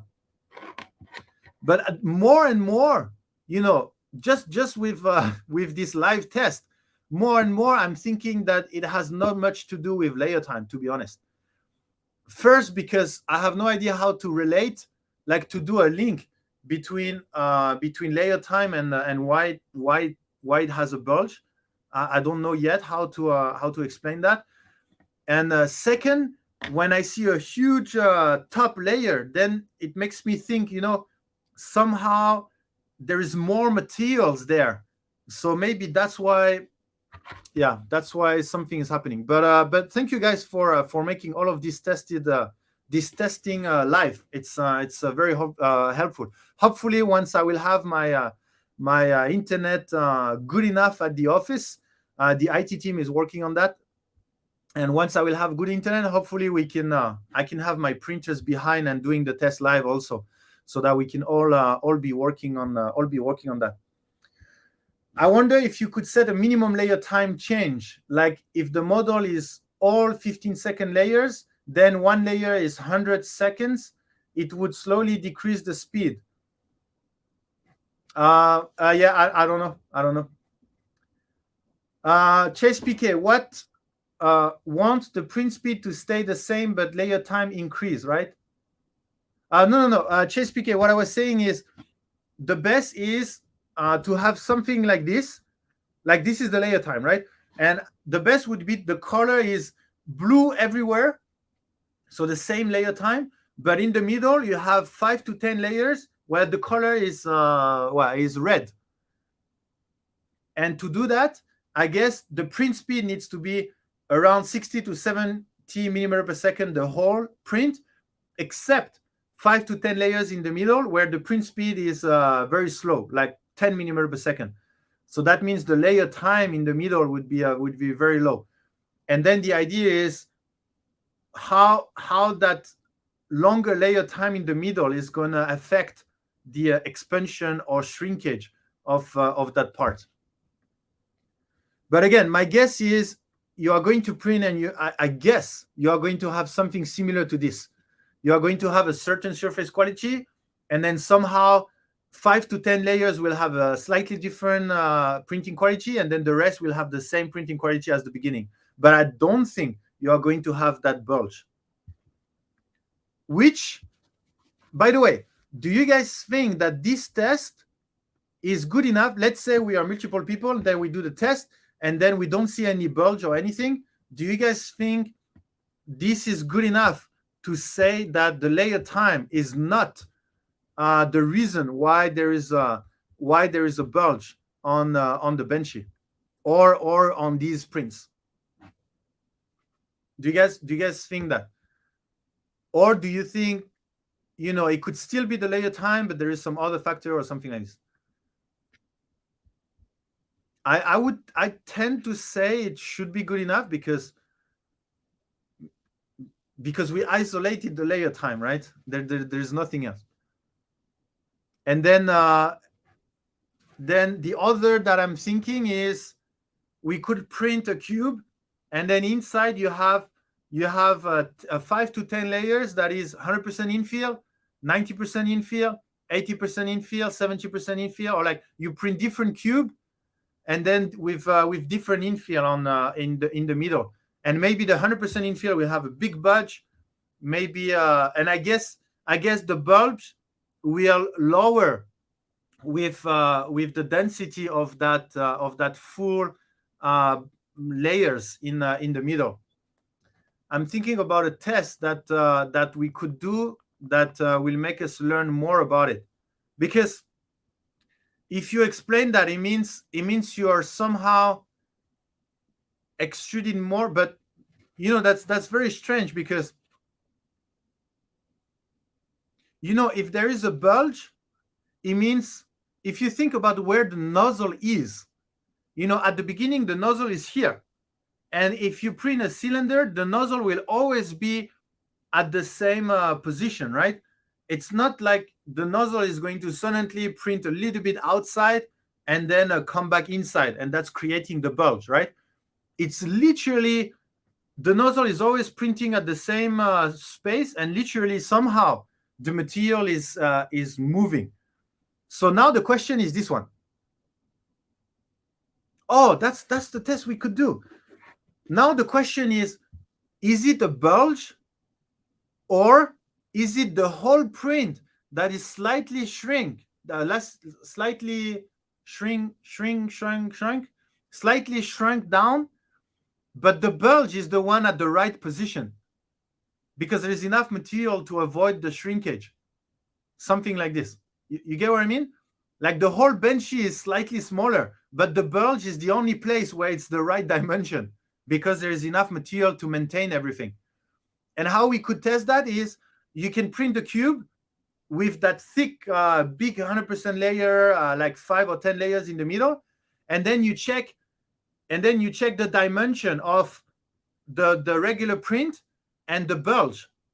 And is it the bulge that is bigger than the overall print, what it should be, or is it the overall print that is smaller than the bulge, and the bulge is the right dimension? You get what I mean? Like if you print 2 centimeter cube, the bulge is going to be 2 centimeter, but the rest is going to be 1.9 or 1.8 because there is enough layer in the middle to maintain that. Print a control, Mark UFU, print a control model with the same layer time all the way up. Did it make a difference from longer layer time in the middle? print a control model with the same layer time all the way up. Did it make a difference from longer layer time in the middle? Sorry, I'm not sure I understand Mark UFU, but that gave me an idea, and I don't know if it's what you wanted to say. But we could do the opposite. We could do a cube with the thick 100% infill inside, but we make sure that the layer time is the same. You know, you print when there is no 100% infill, you print slow, and when there is the 100% infill, you print like very fast, just to make sure that the layer time is the same. So the model is different, but the layer time is the same. And then we see if there is a bulge or not. Yeah, that's a good idea, because then it has nothing to do with layer time. If you still have the bulge, but the layer time was the same everywhere, then yeah, that's an excellent test. So Chase, what was it? Mark UFU. I don't know if that was the idea, but your question makes me think about this. So that's another test that would be interesting. You have these top layers, but you just make sure that the layer time is the same. It's going to be very hard because you have to print the model very slowly, and the top layer very fast, just to make sure they have the same layer time. But it doesn't have to be 100% infill. Maybe you can have a bulge with 60% infill, like the top layer in the middle. Like, I mean, it's not called top layer anymore, but that full infill. But if somehow we can get that, then I think it would be super useful. Okay, so let me catch up on the chat a little bit. I feel like top if the top layers over extrude, causing the bulge. Tweaking top layer flow rate could resolve it. It could be, but it shouldn't, right? Like we make the hypothesis that your printer is calibrated, which means it, you know, if you ask him to extrude 1 millimeter cube, it's going to extrude 1 millimeter cube. So Chase PK, we assume that the printer is calibrated, and we have a whole topic about this in the flow calibration PRINTBUSTER topic, right? Zombie, oh, true, the solid layer can't compress as much. Yeah, so I think we can test that. We can test, you know, the bulge dimension compared to the rest of the model dimension. Which one is the accurate one? Is it the rest of the model that is smaller than it should be, or is it the bulge that is bigger than it should be? So I'm not sure where it is. Murdoch Heart, it could be that the solid layer does not contract as much because it is supported. Yes. So if that's the case, Murdoch Heart, it means that the bulge is the one with the right dimension, and the rest of the print is the one with the wrong dimension. I can throw together a model. Great, Zombie. Chase PK, oh, like the cooling is causing shrinking where the infill allows it. That's smart. Yeah, we can do some tests. Rover, sorry I'm late. You're never late. You're never late, as long as you make it for the giveaway. Yeah, that makes sense to me. That craft. How thick of a layer though? I was thinking, if you're talking about the bulge in the middle, then I was thinking 5 to 10 layers. So if it's a 0.2 layer height, then that means 1 millimeter for 5 layers, 2 millimeter for 10 layers, right? So maybe 10 layers. So yeah, so that you have 2 millimeter, and 2 millimeter should be enough to see any bulge or differences. That craft is that the one we talked about on Loyal, where it seems that we need to get in contact, right? That craft 73. I don't remember the numbers, if it was the same in Royal or not. The bulge on this model, though, is at the same point as the inner edge too, right? Could it be a model issue?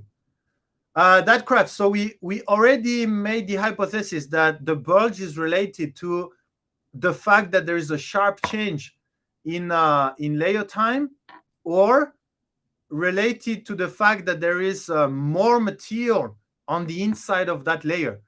So in that particular model that I have on screen right now, I think there is the top layer in the inside at the same time. And the top layer is usually 6 layers. And I'm pretty sure this is more or less more or less 6 layers or something like this. But yeah, it's like the Benchy. So that craft, if just in case if you just joined, what we're talking about is that Benchy issue. You see that line here. This is the topic we have. Maybe I should leave that that picture on screen. Mark UF, you will mark UF you of you. You will only know if the changes you make are having an effect if you print a standard no changes regular slide version, so you can see what the standard look like. I tested Parker. I tested, and fan speed has no effect. 0% and 100% speed with a 515 fan. This means that shrinkage probably is not the biggest factor.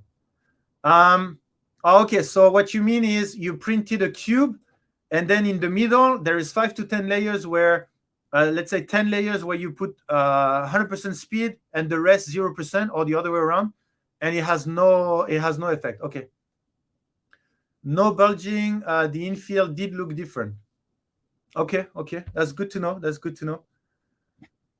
One Raz, thank you for joining. Some more awesome people on stream. Parker, actually, no looking closer, the fan speed does make those layers shrink. Okay. Did you post a picture, by the way, Parker? Let me check. No, not yet.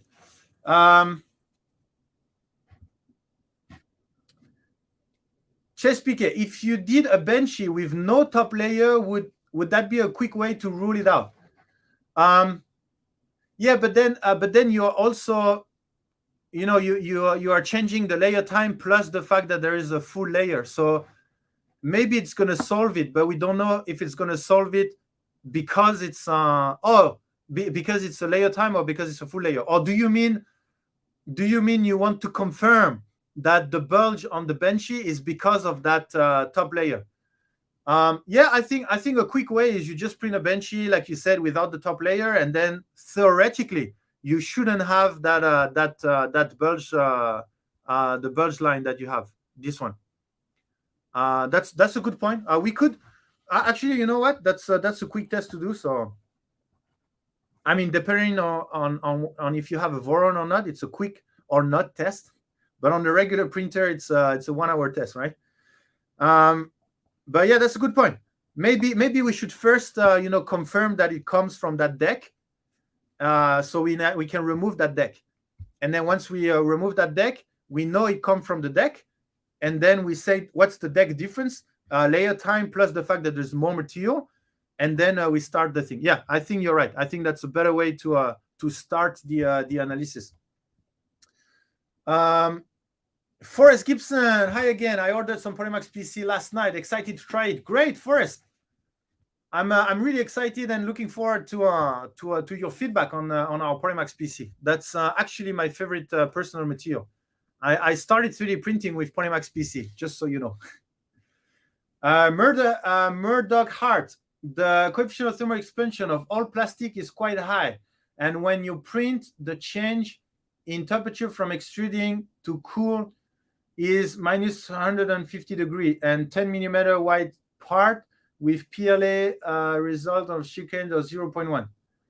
Okay, so a quick thing, what we could do is to do the same with ABS. So if we do the same print with ABS and PLA, if it has to do with shrinkage, then theoretically the bulge on the ABS one would be much bigger than the PLA one, right? Because the ABS coefficient of thermal expansion is much higher. I mean, relatively much higher than the PLA one. So yeah, we could do a test. That craft 73. So the Benchy line corresponds with the bot deck. So that area does have top layers. Yeah, that's the hypothesis, that craft. The hypothesis is that this hull line come from this. The fact that there's the top layer inside. Let me check. I think Bruce in the article. Yeah, we do believe that it comes from this. The fact that there is the top layer on the deck area. Now we are trying to explain why. Why the fact that there is a top layers here create that bulge on the print. Why? What's the reason? Zombie, well, I actually have no top layer, Benchy, no line. Okay. There is one. It's very, very minor. Okay, maybe you can post some pictures also. Oh, there. Okay, so this is ABS. And then yeah, it does look like the bulge line is much bigger. So that's another maybe idea that coefficient of thermal expansion is related with that. Now we could try to print with PC and PLA. They have similar coefficient of thermal expansion, but we can check whether there is differences. We don't have to print a Benchy. We just have to print a cube, right, with top layers on the inside, like full infill. But that would be the idea. But it's interesting to see that on the ABS one, it's definitely bigger. I got some Polymax PLA recently, and it prints so nice. I have about 11 rolls of Polymaker now, one of my favorite brand of filament. Thank you very much for the great feedback, John. Polymax PLA is actually our very, very first product from 2013. Developed it in 2012, I think, even 12 or 13. My plan was sleep until 3 a.m., but I wake up. It was 5 a.m., so I'm late. Bear squad. Never late, never late. Thank you for joining so early. Zombie, it's like shrink wrap around the bottom. You mean the ABS print, right? But I mean, this bench is a perfect example of what people has issue on. And another thing that you can notice is that the bulge line is much bigger here, right, than the actual front of the hull. And if you check the deck is only at the back. So there is something to do with this contraction somehow, because at the back is harder to contract because there's a full layer, and the front of the hull can still shrink a little bit. So theoretically, the bulge at the hull at the front should be much less. So Zombie, you have the print in front of you, but most likely the front should have less of a bulge than here because of that top layer, because the top layer is only at the back, not at the front. So you know what? The more we analyze that topic, and the more I think it has nothing to do with layer time. It has to do with the fact that there's more material. So somehow it changed the way the plastic shrink. Yeah, that this topic is becoming very interesting. I think it is because the top layer overlap the wall layers. If both top and wall extrude a standard amount of filament is the same space, it will result in an over extrusion of filament there. But I guess the slicer should know that, right? I mean, the slicer is not going to purposely over extrude the material, right? It should compensate for overlap. Or it is not. Because I know there is overlap. I mean, on Cura, you can set the overlap, and then there's overlap between shell, overlap between top layers and the shell, overlap between infill and the shell. But all of these overlap. What does the slicer do? That's another great question. Is the slicer, they don't care? You know, it's overlap, then it's going to add more material? Or do they compensate for that? You get what I mean? Is there anyone that has the answer of this question? When a slicer overlap, does the slicer compensate so that it doesn't over extrude, or it doesn't care? If you overlap, then it's going to extrude a way more material. That's another interesting question. Another test that we could do, you know, we were talking about the hull line on this ABS Benchy. What we could do is to print a cube. Oh, here's a good idea.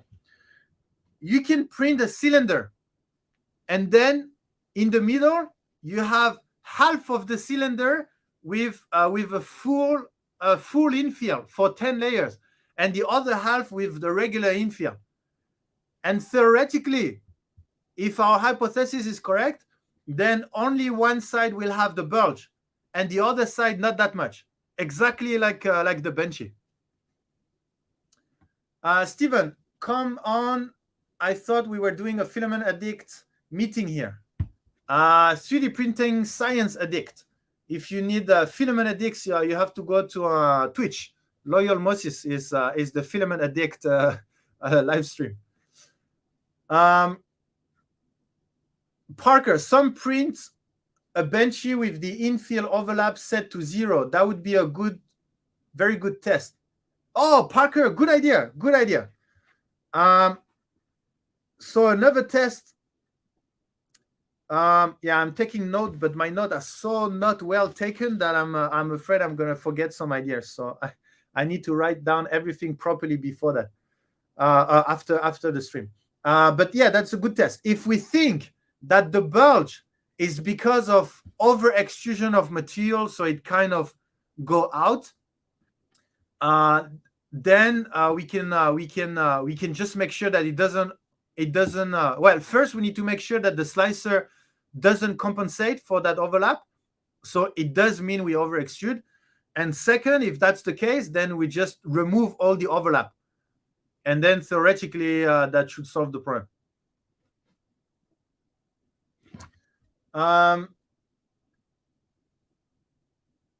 So slicer would skip printing an inner wall to account for top layer overlap. So slicer would skip printing an inner wall to account for top layer overlap. Well, I don't think they need to skip, because the overlap is usually by default, I think it's 20%, 15 to 20%. So if you skip a full inner wall, then it's not going to work, right? But what I know is Cura, for example, is overlapping the shell, and they are purposely under extruding the shell that is overlapping so that it compensates for that. Otherwise, it would over extrude. But I don't know if they are doing the same for the infill or the top layer that is overlapping with the shell. Like, I don't know if they, if they overlap 20%, then do they purposely under extrude the last part because there is the overlap? This I don't know. Infill overlap is the setting that changes how large the solid infill layers are. The parameters are not affected by that. Yeah. The question, Parker, is whether the flow is compensated. So like, they know it's going to overlap by 20%, so they are purposely not extruding the volume that is supposed to be at that overlap. Posted another picture. Okay, so let's check the other picture from Zombie.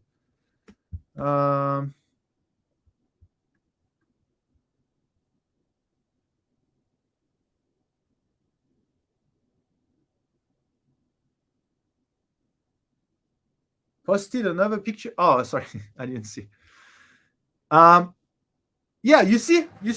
I think that's. I mean, maybe there is some lightning stuff, but it does look like the bulge is not appearing on the hull and the front of the hull, but only at the back. So I think that supports the theory that it has to do with the fact that there is a full layer at the back, not at the front. Yeah. I think we don't have to do many tests here. I mean, we have Zombie that has plenty of Benchy at home, apparently, in different materials. So you see that? I think that's a great sign that it has nothing to do with the layer time. It has to do with somehow either over extrusion because of the overlap, the discussion we were talking about, or somehow it doesn't shrink the same way because there's so much material. Is so dense inside here. Yeah. I'm not sure why this happened. What did you do? Do you have a picture of the cooling setup? Could you rotate the Benchy?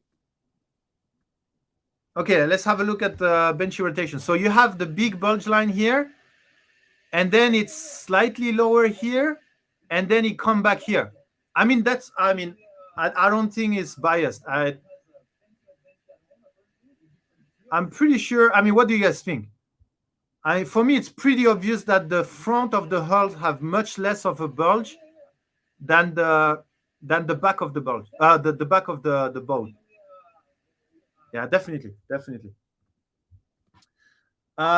I've been trying to mess with some Polymaker ASA today, but it's definitely a tough material to dye in. Oh, really, John? Interesting. I have gotten other feedback from our ASA that is much easier to print, but from the ABS community.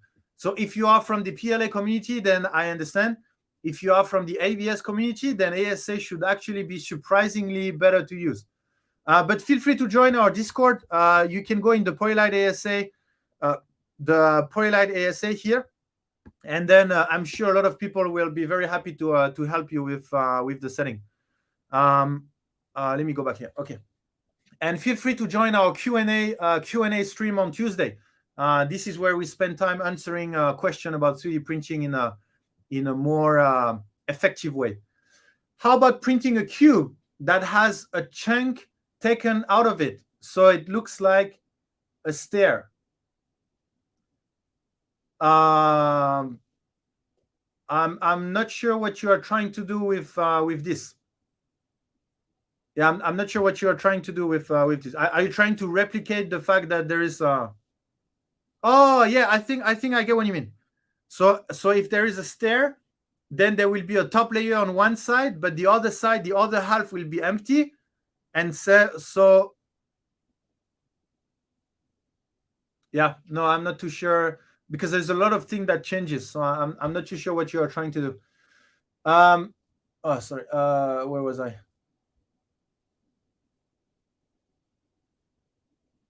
Bear Squad, can you say the cylinder test again? We have a lot of cylinder tests, but the first one is you print a cylinder, and then at the same speed, but there is 10 layers in the middle where the speed is much slower, and that will define whether the layer time affects the bulge or not.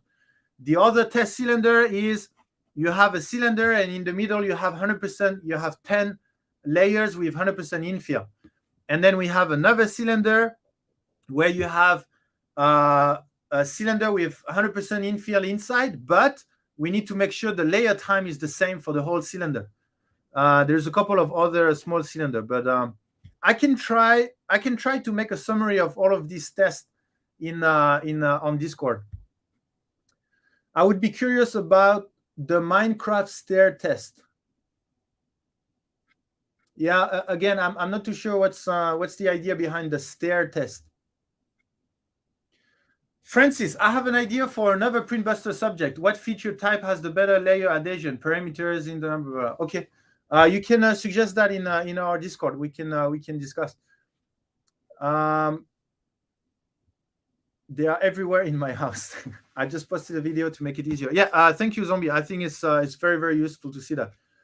All of my benches have very similar characteristics. Recent PTG Benchy has a line prominent on one side and not around the front. Okay, so that confirms what we're seeing with Zombie's Benchy. The front is essentially perfect. Great. Stephen Sherrill, I watched my Creality CR6 SE for an hour last night. I used Prusa Slicer G-Code, and I noticed that my infill grid has thinner wall than the outside shell. I could see the difference between infill extrusion and shell extrusion. The transition was too fast to see if it compensated at all. Yeah, maybe we should check whether there is some people that knows about the algorithm they're using. Like maybe we can open a Prusa forum question. Maybe the Prusa Slicer team can help us to answer that, or the Cura team can answer that. John, yeah, it is easier than ABS, no doubt, but I'm not expecting PLA or anything. I just joined. Got it. Mark UFU, if you look at the layer by layer view in the slicer, is the bulge noticeable?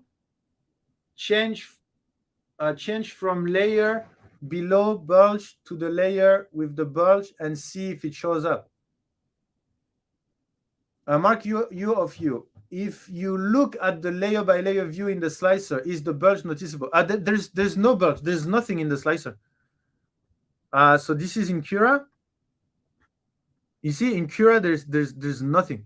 So the bulge start here. You see, the bulge start here. But there's I think there's definitely nothing in the model. You see. start here, but the model is perfect. Here is the start of the edge of the Benchy, so it's not the bulge. But there's clearly nothing. Because the first time when I had this issue, I thought it was obviously a wrong STL. I mean, it was so obvious, and I kept checking my preview, and there's nothing. I mean, we can even go in my brand new slicer that is way better, Prusa slicer.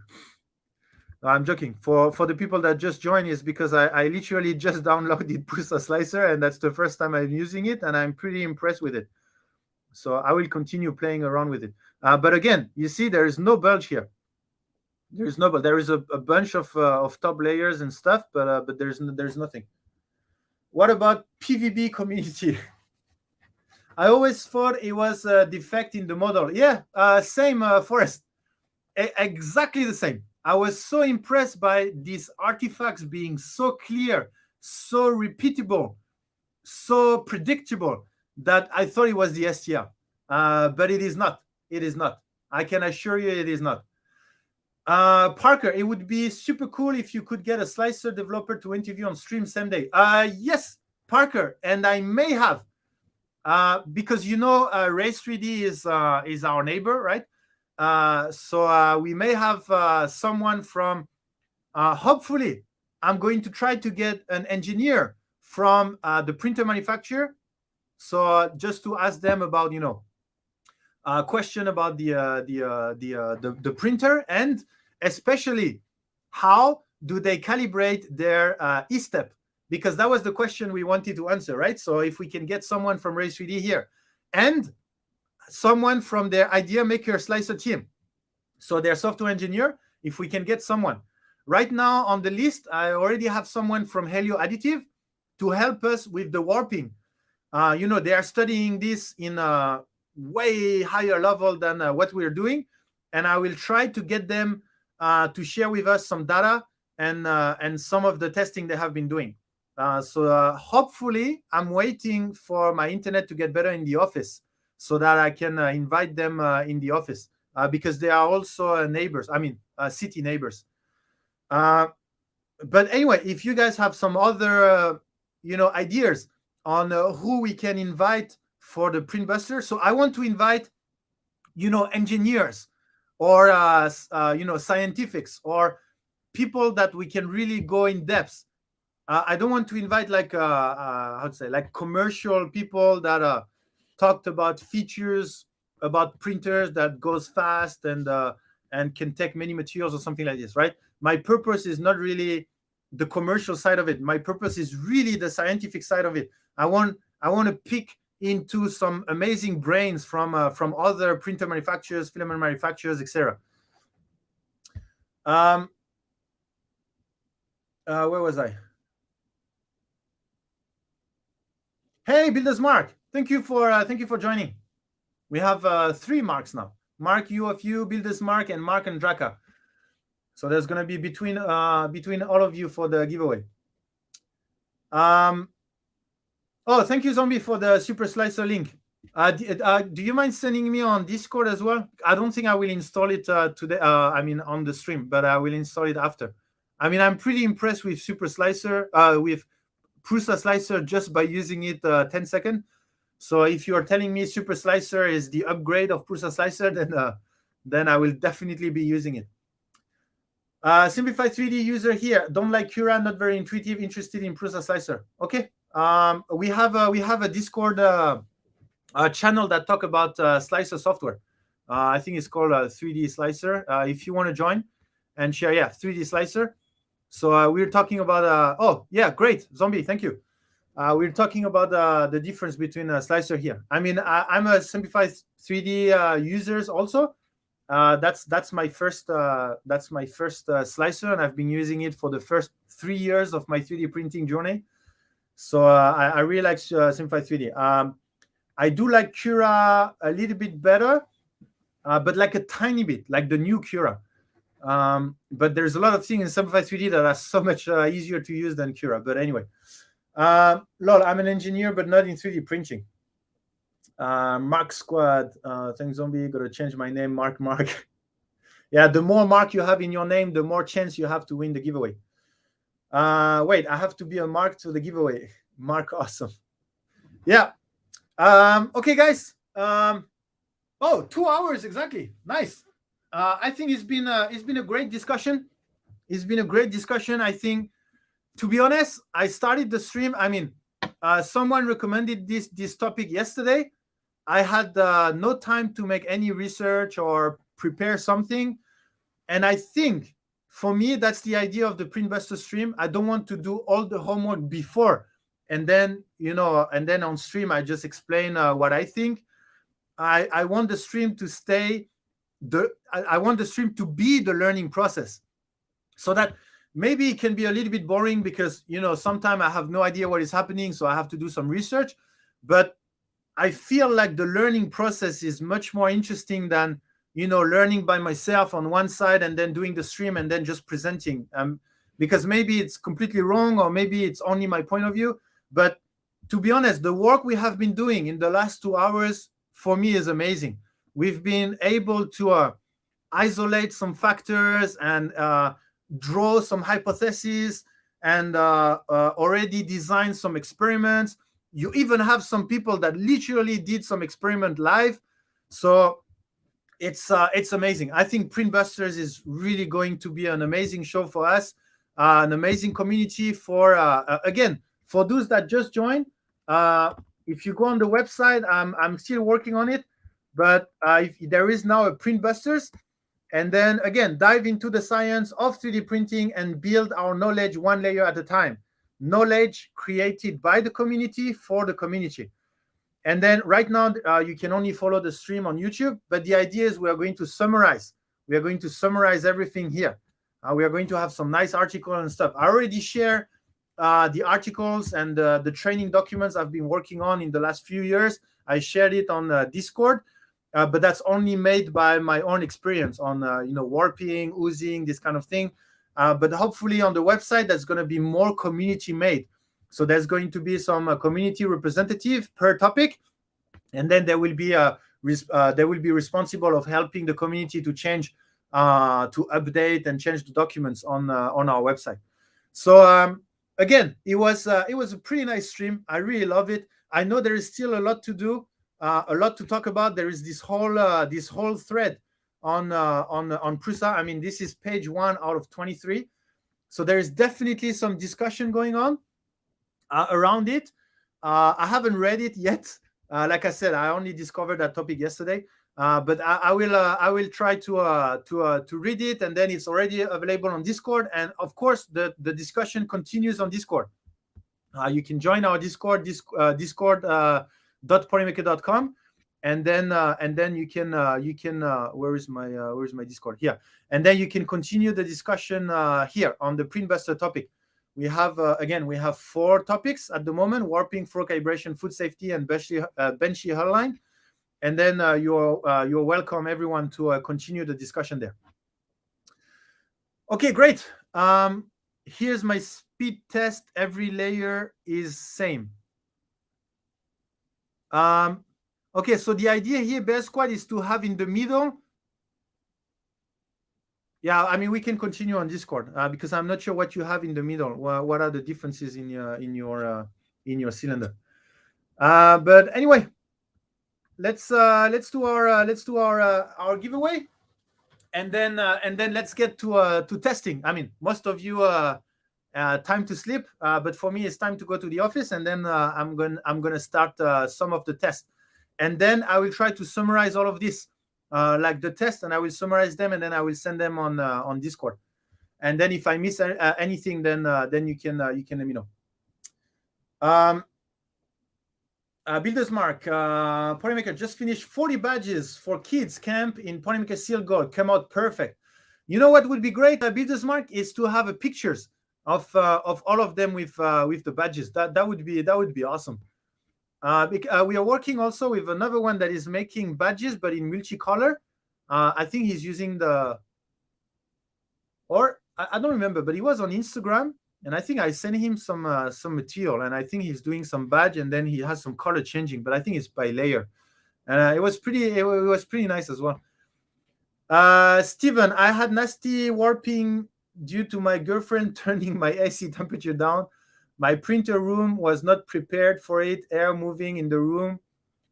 Kelly Dragon had really bad spot. I'm sorry for that. Yeah, you have to protect the printer room, or you have to have an enclosure. An exciting educational 2 hours. Yeah, I mean, to be honest, educational. I would say research. I would say research, because we are not. There's no one explaining what is happening. It's more everyone that is trying to figure out what is happening. But yeah, it's we're all educating ourselves on 3D printing. Zombie, I fixed my extruder, by the way. Needed the bottom tube closer to the extruder. Yeah, the less gap, the better for TPU, right? I look up some similar problems and notice how far it was away, blah, blah, blah, the tube, blah, blah. Okay, great. By the way, if you have some PRINTBUSTER topic, feel free to come and let us know on Discord, and then we will add it in the PRINTBUSTER topic. And then in the next stream, we can have also 2 hours where we try to figure out what is happening.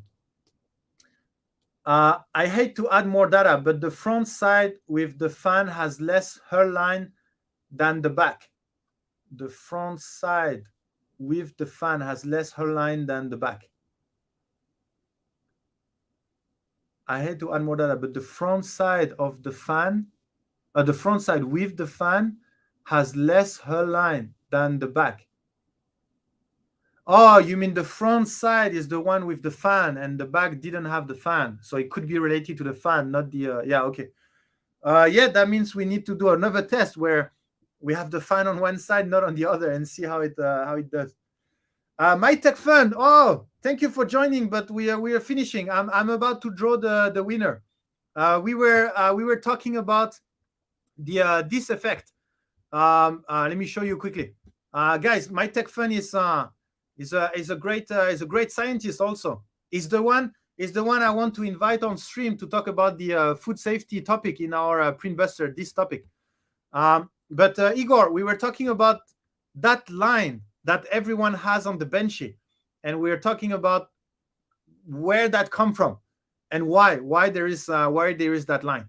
So yeah, so that was the 2 hours. What about figuring out what was that line? And then we had some people doing some live some live test, and then we were discussing layer time, etc. Blah blah blah. So I mean, I won't do the 2 hours again, but you're welcome to watch again on how we approach. I mean, it's very nice how we approach that topic and how everyone gave the hypothesis. Then we start to confirm some. We start to see some challenges with some, and then. Guys, it's so amazing. I really love what we are doing together. It's amazing. Okay, guys. Time to draw. I guess ready. Everyone is there. 45 entries, 40 viewers. So I guess everyone is there. So we are going to draw in 5, 3, 4, 2, 1. Drawing. My Tech Fun, I'm curious too. Now I have to watch 2 hours of stream. Yeah, sorry, Igor. So is that going to be? Oh, it's not Mark. Now it's Adam. Adam in 3D. Congratulations for winning a spool of polymer filament. So Adam in 3D, are you still there? Have you been able to follow our 2 hours of research?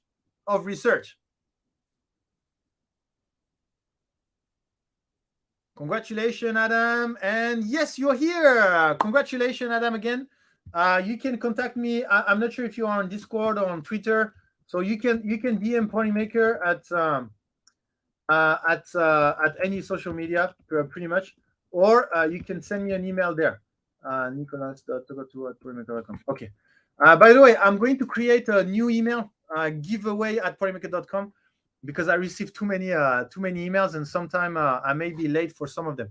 So, but that's my personal email. So you can contact me, and then I will send you a specific link. So congratulations again, Adam, for winning the spool of polymer filament, and hopefully that will help you to do, I don't know, maybe some more tests. to understand more 3D printing science, or maybe some nice projects. So you can start to think about what spool you are going to get, and then you can just let me know. Great. So that finishes our live stream and our second episode of PRINTBUSTERS. And welcome everyone to join our Saturday Hangouts. Again, Saturday at 12 p.m. EST, or you can come back on Tuesday if you want for a Q&A. So Tuesday is a quick Q&A. You have question, I answer, question, answer, question, answer about 3D printing. Or come back next week, same time, for another episode of PRINTBUSTERS.